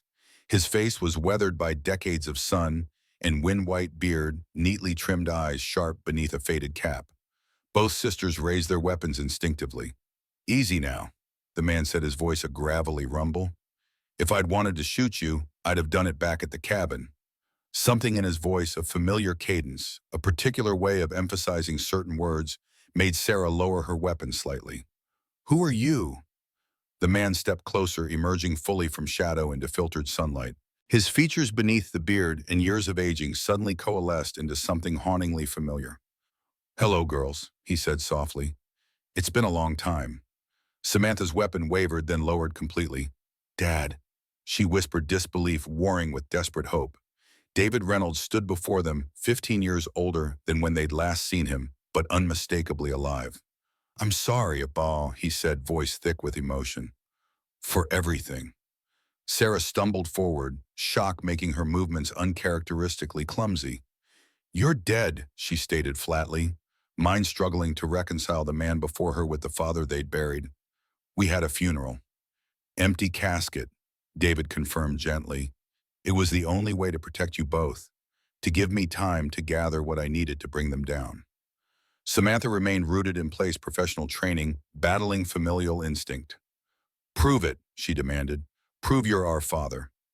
A sad smile crossed his bearded face. Your first day of kindergarten, you cried because your lunchbox had Barbie, and you wanted He-Man like the boys had. So I painted He-Man on it that night while you were sleeping. He turned to Sarah. And you broke your arm climbing the oak tree in the backyard when you were 9. You made me promise not to tell Mom it happened because you were trying to rescue the neighbor's cat, which you were allergic to. The sisters exchanged glances, those private memories, confirming what their hearts already knew. This was no imposter. How, Sarah asked, still keeping a cautious distance despite the emotional turmoil roiling inside her. Witness protection initially, David explained. After I gathered evidence against Thompson and his network, I took it to the FBI's Internal Affairs Division. They arranged my death while they investigated. But then the investigation stalled. Key witnesses disappeared or recanted. Evidence vanished from secure locations. His expression hardened. I realized the corruption went even higher than Thompson. So you've been hiding all this time? Samantha asked, hurt evident in her voice despite her efforts to remain professional. Gathering evidence, David corrected gently, building a case no one could bury, waiting until I had enough to bring down everyone involved, not just the foot soldiers. He gestured to the lockbox Sarah still clutched, and waiting for you two to be ready to help finish this. A branch snapped in the distance, someone approaching through the forest. David immediately raised his rifle, positioning himself protectively in front of his daughters. We need to move, he said urgently. I have a place nearby. We can talk more there. Samantha hesitated. How do we know this isn't a trap? I just shot one of the Iron Reapers to save you, David pointed out reasonably. But your caution is warranted. Your mother always said you got your suspicious nature from me. That small personal detail, the kind an imposter wouldn't know, finally broke through Samantha's professional reserve. Her eyes filled with tears, she quickly blinked away. Lead the way, she said softly. David nodded, turning to guide them deeper into the forest away from the sounds of pursuit. The Reynolds family, fragmented for 15 years, moved together through the wilderness toward an uncertain reunion and a reckoning long overdue. Behind them, the past they thought they knew unraveled with each step. Ahead lay truths that would test the limits of their training, their bonds, and their capacity for justice in a town that had forgotten what the word meant. David's cabin was Spartanly functional but comfortable. A wood stove provided heat. Propane lamps offered light. Simple furnishings. A table, chairs, bed, and bookshelves filled the space with practical economy. What distinguished the interior from a typical hunter's retreat were the maps and photographs covering one entire wall connected by colored strings in a complex web of relationships. A dedicated investigator's workspace dominated one corner with a shortwave radio typewriter and filing cabinet. You've been investigating all this time, Sarah observed, taking in the extensive documentation. David nodded, setting his rifle in a rack by the door. 15 years of connecting dots, gathering evidence, tracking money and shipments. He gestured to the wall. The Iron Reapers are just foot soldiers. Their operation extends to Pittsburgh, Philadelphia, even New York. Politicians, judges, law enforcement, the corruption runs deeper than you can imagine. Why didn't you contact us? Samantha asked the question that had burned inside her since the moment of recognition. All these years we thought you were dead. David's weathered face creased with regret. I wanted to. God knows I wanted to. He sank into a chair, suddenly looking every one of his 75 years. But after the attempt on my life, I realized anyone connected to me would be in danger. Your mother, you girls, they wouldn't hesitate to use you to get to me. So you let us think you were murdered, Sarah said, her voice flat with suppressed emotion. The hardest decision I ever made, David admitted, but it kept you safe, and it gave me freedom to investigate without constraints. He looked up, meeting their eyes directly. I've watched you both from a distance, your FBI training, your careers. I knew someday you'd be ready to help finish this. You've been watching us, Samantha asked, a mixture of comfort and discomfort in her tone. David nodded. From afar, I saw Sarah graduate top of her class at Quantico, saw you receive your commendation after the Miami Operation Sam. Pride softened his voice. I wanted to be there, to tell you how proud I was. The revelation that their father had been a ghost in the background of their lives added another layer of complexity to their already overwhelmed emotions. Does Mom know? Sarah asked suddenly. David shook his head. Ellen remarried, built a new life. Telling her would have only reopened old wounds and put her at risk. His voice roughened with unconcealed regret. Some sacrifices can never be undone. Samantha moved to the investigation wall, professional instincts taking over as she examined the extensive network David had documented. Thompson is connected to all of this. He's been there, a federal protection for decades, David confirmed, rising to join her. Originally recruited when he was a junior agent assigned to monitor drug trafficking routes from Canada. They bought him with money, then ensured his loyalty with blackmail material. The Iron Reapers are just distributors, Sarah noted, studying the organizational chart. Who supplies them? Initially Canadian sources, David explained. But since the mid-'80s, they've diversified. Colombian cocaine, Asian heroin, locally produced methamphetamine. He pointed to photographs of various key figures. Victor Harlan took over the Reapers in '89 after the previous president had an accident. He transformed them from a loose motorcycle club into a disciplined criminal enterprise. And Chief Cole, Samantha asked, local enforcement ensures Millbridge remains a secure hub for the entire Eastern operation. David's expression hardened. He was a rookie when I was investigating back in '79. I never suspected him then. The corruption is multi-generational, Sarah observed. Institutionalized. David nodded grimly, which makes it nearly impossible to eradicate through normal channels. He turned toward the lockbox Sarah had carried from Harrison's cabin. Until now. The sisters watched as David reverently opened the box containing the evidence he'd hidden years earlier. His fingers traced the microcassettes as if reconnecting with old friends. These recordings document everything, he said quietly. Thompson taking bribes, arranging protection for shipments, even ordering my elimination when I got too close. He looked up, eyes suddenly fierce despite his age. But they're only part of what we need. What else? Samantha asked. Financial records, David replied. Thompson and his bosses have been laundering money through legitimate businesses for decades. The evidence is in account ledgers at Meridian Mining Corporation's headquarters. Meridian. Sarah repeated, making connections. The company that purchased those strategic properties in '78. David nodded. Their corporate offices in Pittsburgh contain records dating back to the operation's beginning. Records too sensitive to digitize, too incriminating to destroy. And he sat forward intently. Those records, combined with these recordings and your recent surveillance, create an airtight case that not even Thompson's superiors can bury. You're talking about breaking into a corporate headquarters, Samantha pointed out. That's not exactly within FBI jurisdiction without warrants, which we can't get because Thompson would be notified, Sarah added, understanding the predicament. David's smile held little humor. Welcome to why I've been operating outside the law for 15 years. A sudden crackle from the shortwave radio interrupted them. After a series of tones, a voice emerged from static. Eagle's Nest. This is Mockingbird. Urgent contact required. Repeat, urgent contact required. David moved quickly to the radio, responding with a brief series of coded clicks using the transmitter key. The Iron Reapers have deployed search teams throughout the forest, the voice reported. State police have established roadblocks on all highways within 50 miles. They're using the pretext of escaped federal fugitives, possibly armed and dangerous. Understood, Mockingbird, David replied. Status of the Pinewood. Compromised. All personal effects seized. And our mutual friend. A brief pause. In custody for questioning. Situation deteriorating. Maintain distance. Report developments only through established channels. David signed off, turning to his daughters with renewed urgency. Martinez has been arrested. Cole's using her connection to you as justification. We need to help her, Samantha insisted immediately. David shook his head. That's exactly what they want to crawl you out. Martinez can handle herself. He began gathering essential items into a rucksack. Our priority has to be securing the financial evidence from Meridian before Thompson realizes what we're after. We can't just leave her, Sarah protested. We're not abandoning her, David assured them.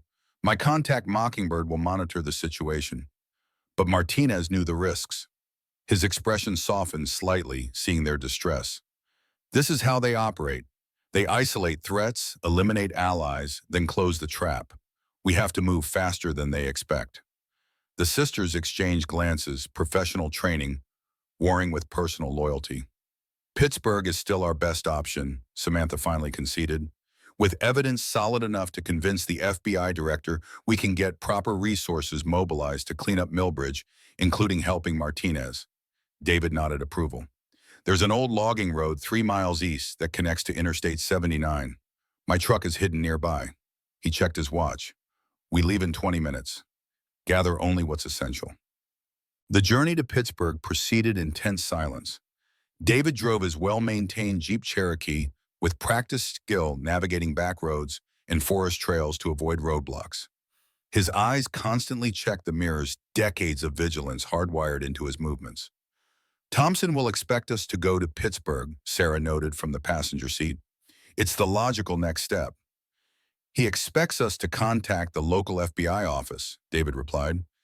He doesn't know about Catherine.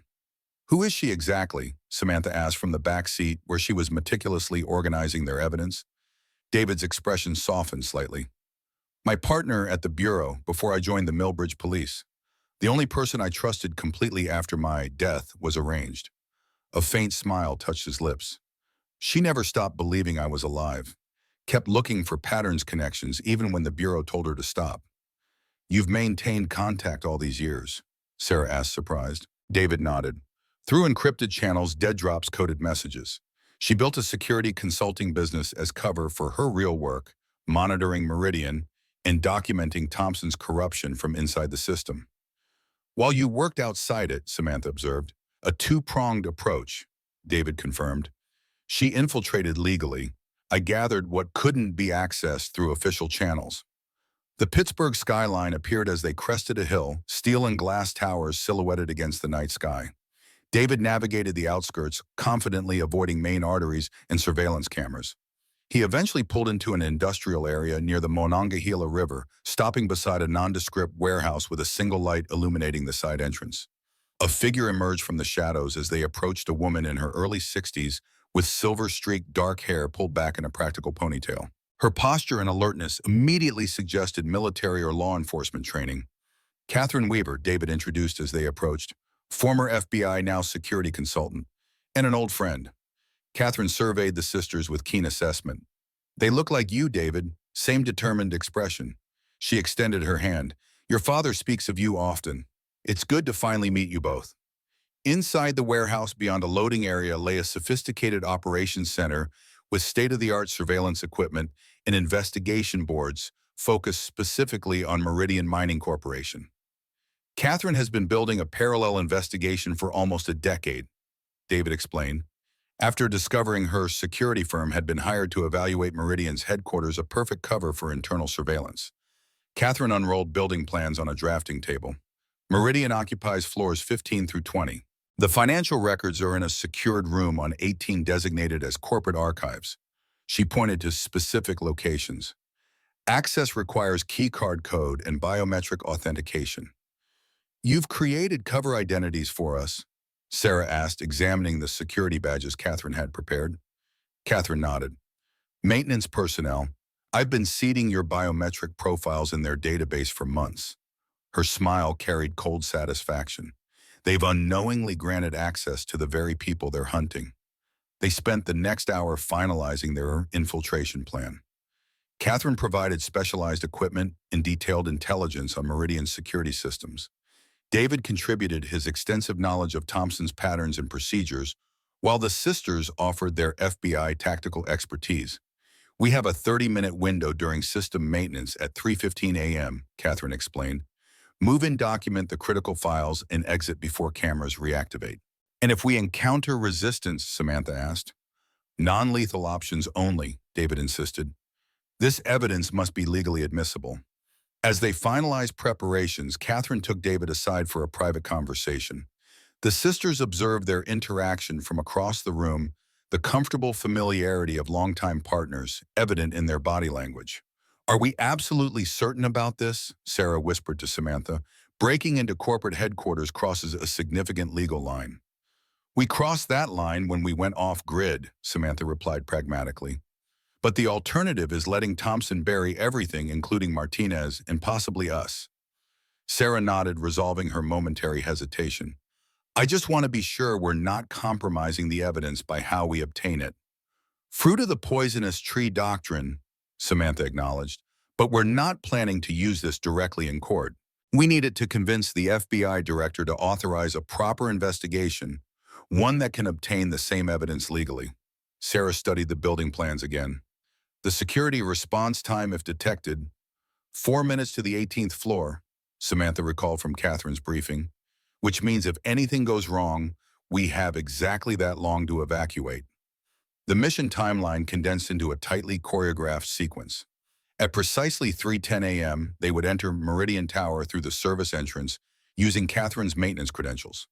Their 30-minute window would begin at 3:15 with a strict extraction deadline of 3:40 a.m., 5 minutes before systems reactivated. The operation began with unsettling ease. The night guard accepted their maintenance credentials without question, Catherine's careful preparation having created the expected work order in the system. David led with confident authority, projecting the demeanor of a senior technician on a routine call. HVAC fluctuations on 18, he explained to the guard, who merely nodded and directed them to the service elevators. Once inside, Samantha activated a signal jammer that temporarily disabled surveillance cameras along their route. They moved with practiced efficiency through dimly lit corridors, following the path Catherine had mapped, avoiding patrol routes and motion sensors. The records room appeared exactly as described, a secured door marked simply Archives in the northeast corner of the 18th floor. Sarah swiped the forged access card while Samantha entered the memorized code sequence. "We're in," Sarah confirmed as the lock disengaged with a soft click. Inside the room resembled a sophisticated library with floor-to-ceiling shelving units filled with ledgers, binders, and file boxes organized by year and division. Decades of financial records preserved in analog form, deliberately kept offline to prevent digital interception. They moved with practiced efficiency, Sarah's financial expertise guiding them directly to the most relevant materials. Her trained eye quickly identified account ledgers containing the transaction codes David had flagged in his research. "Here," she called softly, opening a leather-bound ledger. "Transfer records to offshore accounts. Thompson appears as Eagle, monthly payments dating back to 1908. Samantha photographed each page methodically while Sarah located additional key documents. David maintained position near the door, alert for any approach. 7 minutes remaining, David warned, checking his watch. They worked with increasing urgency, documenting transaction records, property acquisitions, and payment schedules. The evidence was damning, showing not only Thompson's corruption, but an entire network extending throughout law enforcement and government agencies. "Done," Schur announced as they carefully returned the final ledger to its original position. "We've got what we need." They exited the records room, securing the door behind them. Their withdrawal route led toward the service stairs at the building's rear, a direct path to the loading dock and their waiting extraction vehicle. David stopped suddenly in the darkened corridor, raising his hand in warning. "Something's wrong," he whispered. The building felt different. Ambient sounds had changed, air pressure shifted subtly. Professional instincts heightened their awareness of minute details. "Elevator movement," Samantha noted, hearing distant mechanical hums. "Multiple cars." "Security response," Sarah suggested. David shook his head. "Too many, too coordinated." His expression darkened with realization. "We've been compromised." Catherine's voice crackled in their earpieces, tension evident despite the encryption distortion. "Abort mission immediately. Multiple unmarked vehicles surrounding the building. Tactical team deployment in progress." "Thompson," David concluded grimly. "He anticipated us." "Exit strategy, Bravo." Samantha decided immediately, referring to their emergency evacuation route through maintenance levels. They moved quickly toward the service stairs, abandoning stealth for speed. As they descended, the stairwell door below crashed open, heavy footsteps indicating multiple pursuers ascending rapidly. "Up!" David directed, reversing course. "Roof access." They climbed swiftly, hearing pursuit below. Catherine's voice came through, sporadically reporting that Thompson himself had arrived personally, directing the operation. "He knows what's at stake," David said between labored breaths. "If this evidence gets out, his entire life unravels." They reached the roof access door, finding it secured with an alarm bar. Samantha disabled the circuit with practiced efficiency, and they emerged onto the rooftop without triggering security systems. The pre-dawn air carried an autumn chill, Pittsburgh's lights spreading below them in all directions. The roof offered no immediate escape route, but provided temporary defensive positioning. "Building surrounded," Catherine reported through their earpieces. "All ground exits blocked." They're methodically searching floor by floor. David moved to the roof edge, surveying adjacent buildings.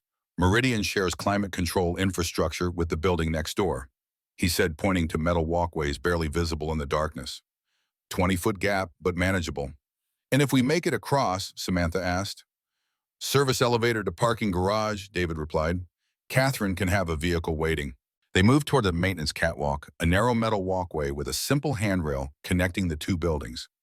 David went first, moving with surprising agility for his age, testing each section before committing his weight. The sisters followed, their FBI training evident in their balanced movements. Halfway across the roof, access door burst open. Tactical team members emerged, spotting them immediately on the exposed walkway. Federal agents freeze, a voice commanded the legitimate-sounding authority, belied by their non-standard approach. Keep moving, David instructed, calmly continuing his steady progress. A warning shot ricocheted off metal nearby. Genuine FBI agents would never have fired so recklessly in an urban environment, confirming David's assessment of Thompson's private security force.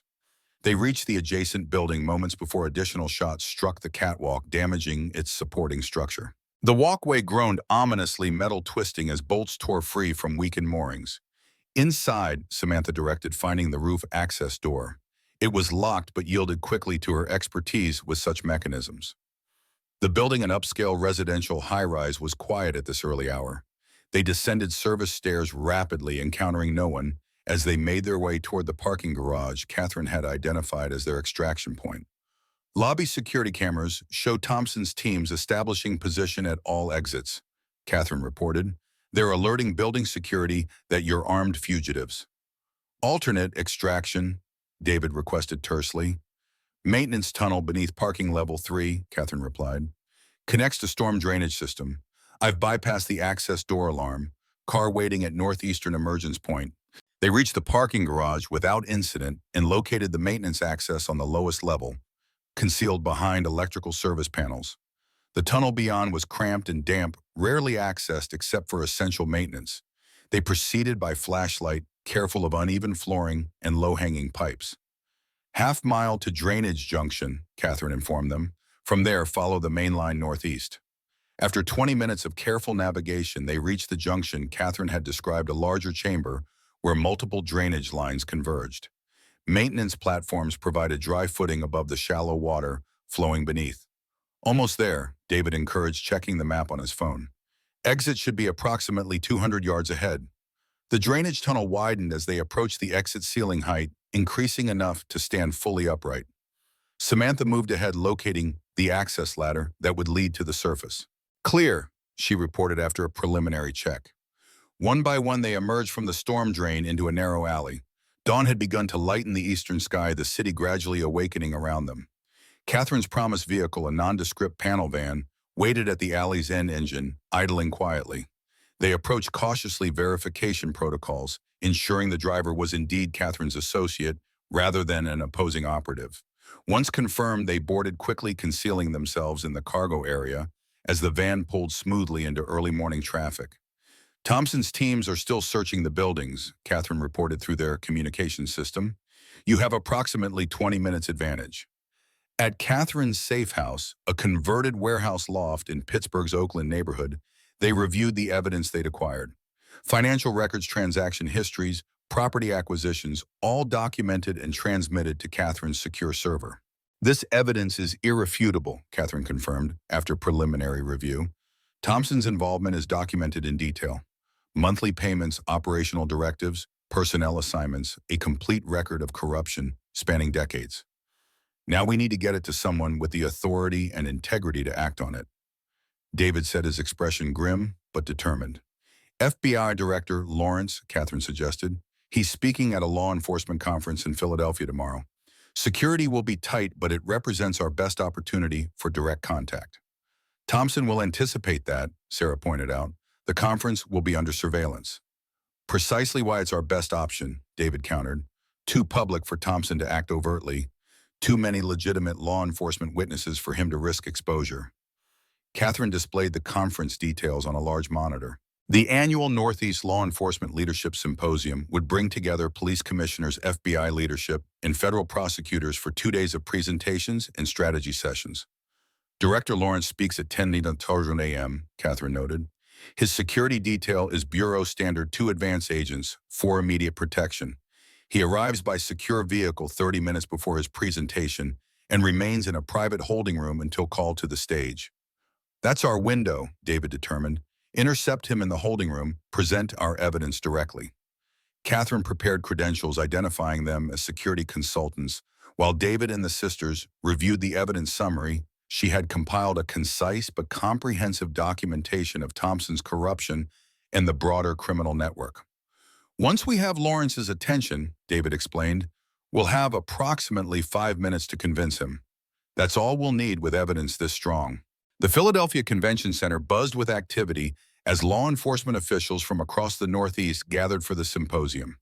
Uniformed officers and plainclothes agents mingled in the lobby. Security personnel conducted periodic sweeps, and vendors showcased latest technologies. The Reynolds family approached separately, using Catherine's credentials to bypass initial security checks. Sarah established position near the VIP entrance, while Samantha monitored the interior approach. David, dressed in a conservative suit that marked him as retired law enforcement, positioned himself nearest the holding room, where Director Lawrence would await his speaking slot. Director's vehicle approaching security checkpoint, Catherine reported through their earpieces from her remote monitoring position. 3-minute window approaching. David watched as Lawrence, a distinguished man in his early 60s with silver hair and ramrod straight posture, was escorted through the secured corridor by his protection detail. They proceeded directly to the holding room agents, performing final security checks before allowing the director entry. David moved with practiced confidence, approaching from an angle that made him appear part of the conference staff. His timing was impeccable, reaching the holding room door just as Lawrence entered, and his agents established exterior positions. Director Lawrence, David addressed him quietly as the door closed. I apologize for this unorthodox approach, but national security concerns necessitated it. Lawrence turned startled, but composed, his decades of bureau experience evident in his measured response. Who are you and how did you get in here? My name is David Reynolds, he replied calmly, former FBI agent and chief of police in Millbridge, Pennsylvania, officially deceased since 1979. Recognition flickered across Lawrence's features. Reynolds, the Millbridge corruption investigation. That case was closed decades ago. Buried, not closed, David corrected, maintaining respectful professionalism. And the corruption continues under the protection of Assistant Director Robert Thompson. Lawrence's expression hardened. That's an extremely serious allegation against a senior bureau official. I assume you have evidence. Definitive evidence, David confirmed as Sarah and Samantha joined them, having bypassed exterior security through Catherine's predetermined approach routes. The sisters introduced themselves professionally, their bureau credentials lending immediate credibility to the unprecedented meeting. Sarah opened the evidence portfolio, displaying key financial documents and transaction records, while Samantha provided context regarding their recent investigation. Lawrence examined the materials with growing concern, his experienced eye quickly recognizing the significance of what they presented. This documentation appears substantial, but you obtained it through unauthorized means.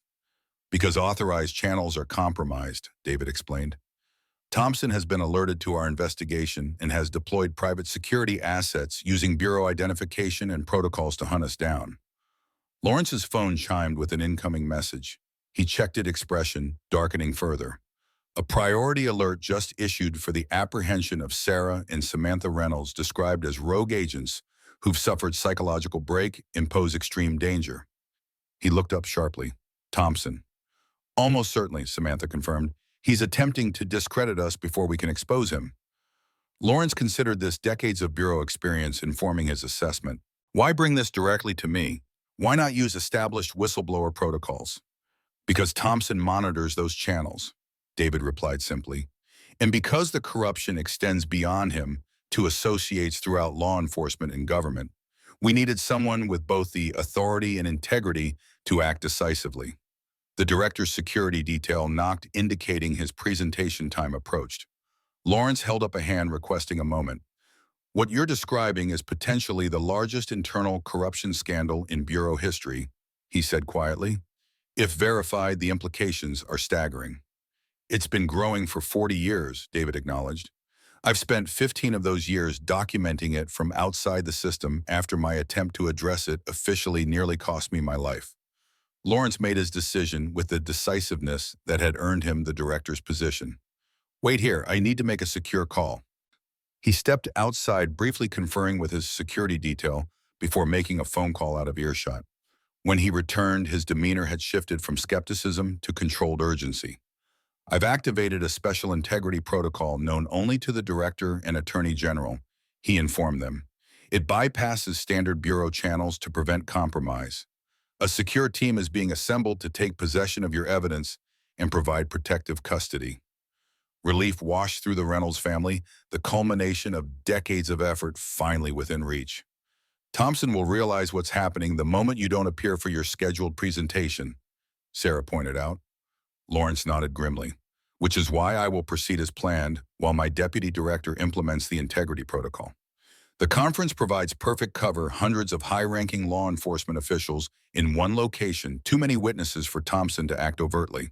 A discreet knock signaled the arrival of Lawrence's trusted team, 4 senior agents from the Bureau's rarely activated Internal Affairs Special Unit, specifically designed to investigate high-level corruption within the FBI itself.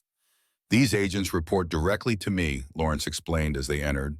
Your evidence will remain under continuous observation while being transported to a secure facility for immediate verification and processing. The transition was executed with professional efficiency, the evidence transferred to secure containers with meticulous chain of custody documentation. Throughout the process, Lawrence's scheduled appearance time came and passed, his staff informing the conference organizers of an urgent security matter requiring his attention. Thompson will be monitoring the schedule, David noted. He'll know something's wrong.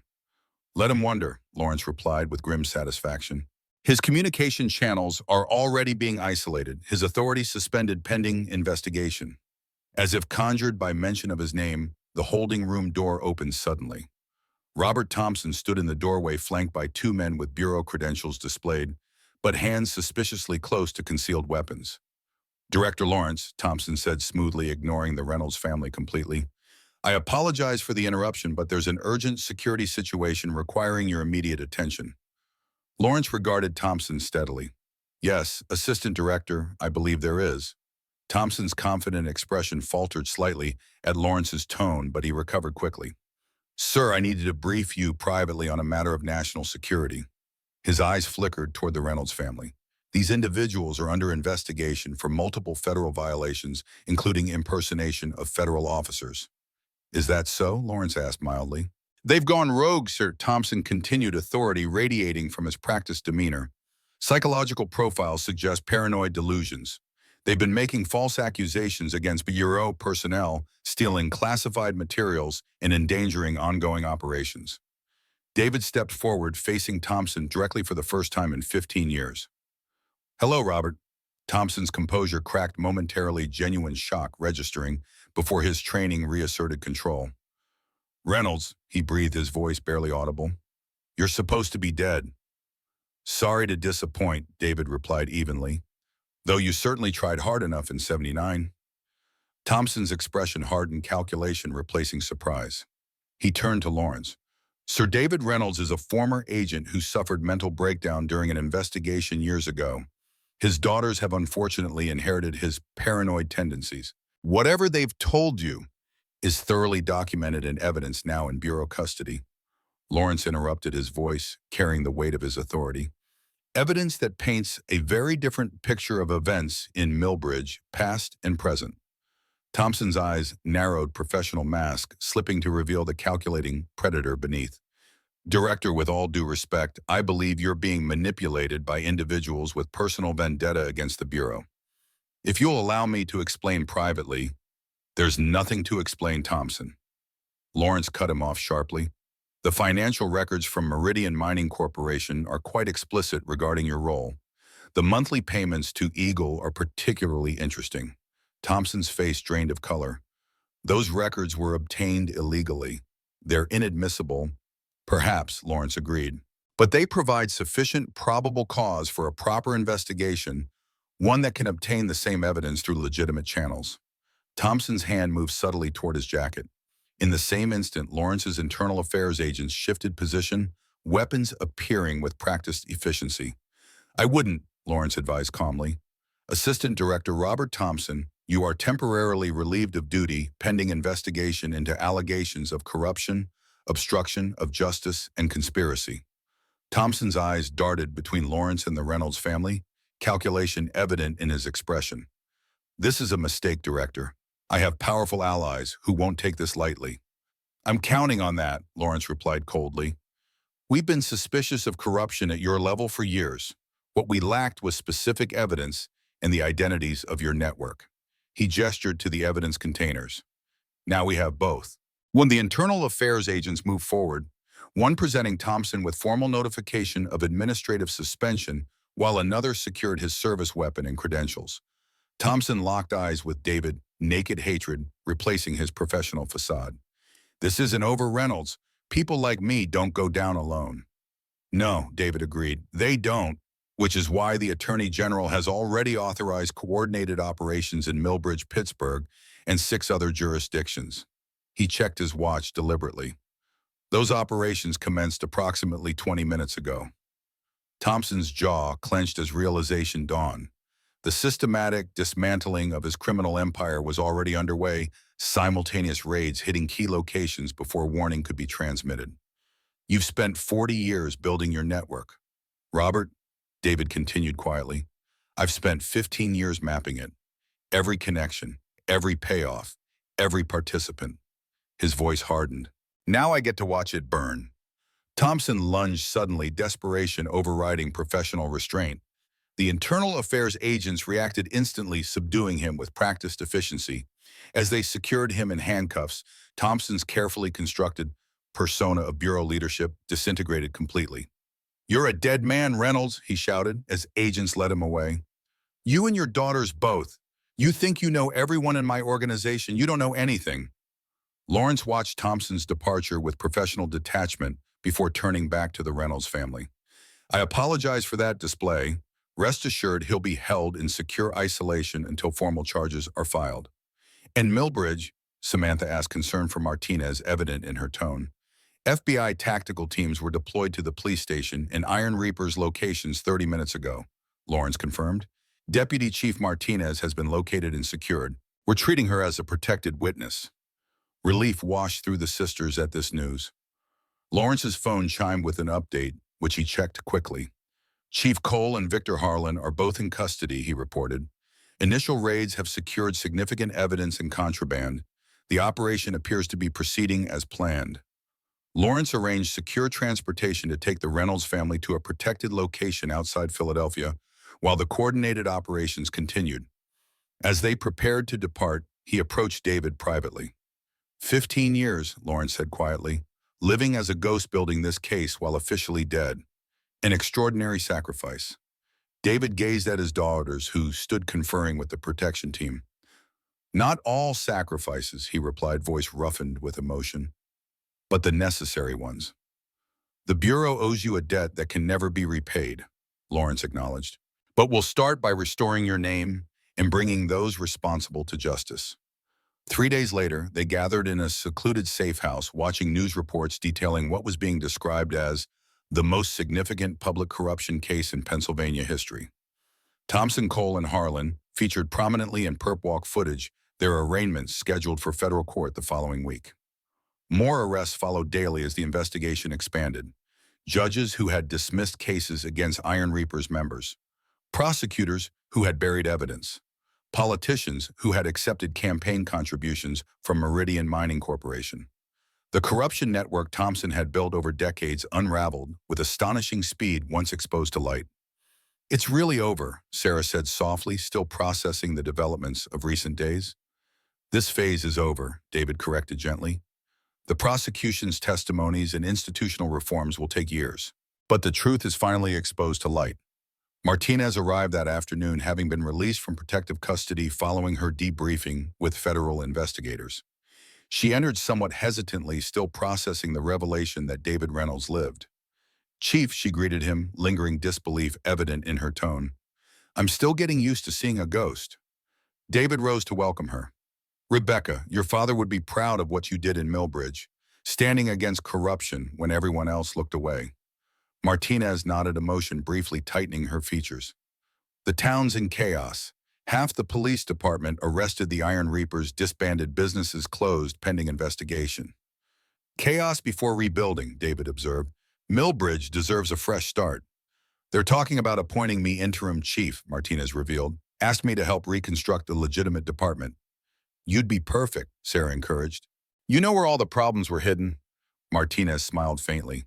I had good teachers. Her expression turned thoughtful as she regarded the reunited family. What about you three, after the dust settles? David glanced at his daughters and allowing them to answer first. Back to the Bureau eventually, Sarah replied. But Director Lawrence has approved extended leave for us both.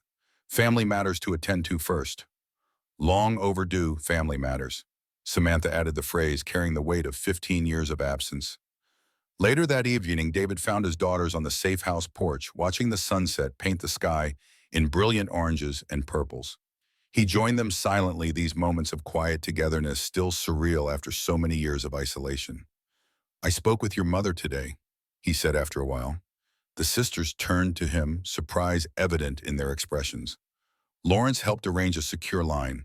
It was difficult. How did she take it? Sarah asked gently. David sighed, the emotional weight of the conversation still heavy on him. Shock, anger, confusion, all the reactions you'd expect from someone told her husband of 20 years didn't actually die 15 years ago. His voice roughened with emotion. She's remarried, built a new life. I made sure she understood I wasn't coming back to disrupt that. Will you see her? Samantha asked. She's agreed to meet, for closure, she said. David gazed at the darkening sky. It's more than I deserve. You did what you thought was necessary, Sarah said quietly, to protect her, to protect us. And to finish what you started, Samantha added. David turned to them, fully, the fading light illuminating the tears he no longer tried to hide. I missed everything. Your graduations, your first assignments, your triumphs and struggles. 15 years I can never get back. But we have now, Sarah replied, reaching for his hand, and tomorrow. And we understand why you did it, Samantha added, joining their hands together. We made the same choice, didn't we, justice over personal safety? Truth over comfort. David looked down at their joined hands, his weathered and worn, theirs strong and capable. The Reynolds legacy continued through them, the values he'd instilled, finding expression in daughters who'd grown into women of extraordinary character, despite his absence. I used to dream about this moment, he admitted quietly, when it would all be over, when the truth would finally come to light. His voice caught, but I never really believed I'd live to see it. The Reynolds family's stubbornness, Samantha said with a faint smile. None of us know when to quit. To new beginnings, David proposed, his voice steadying, and to endings. Sarah added, her meaning clear to all present. The Iron Reaper's reign of terror over Millbridge had concluded. Thompson's corruption within the Bureau was exposed. Cole's abuse of power terminated. The intricate web of criminal enterprise that had claimed David's life, at least officially, had unraveled completely. But most importantly, a family shattered by duty and sacrifice had found its way back together, stronger for the journey and united in the values that had sustained them through decades of separation. Justice, truth, and the quiet honor that defined the Reynolds legacy would guide them forward into whatever challenges awaited. Outside, dawn broke over Pennsylvania, golden light spreading across a landscape finally freed from shadows that had darkened it for nearly half a century. In Millbridge, the town sign stood as it had for decades, bullet-pocked and faded, population 8742, last updated 1979. Perhaps now it was finally time for an update.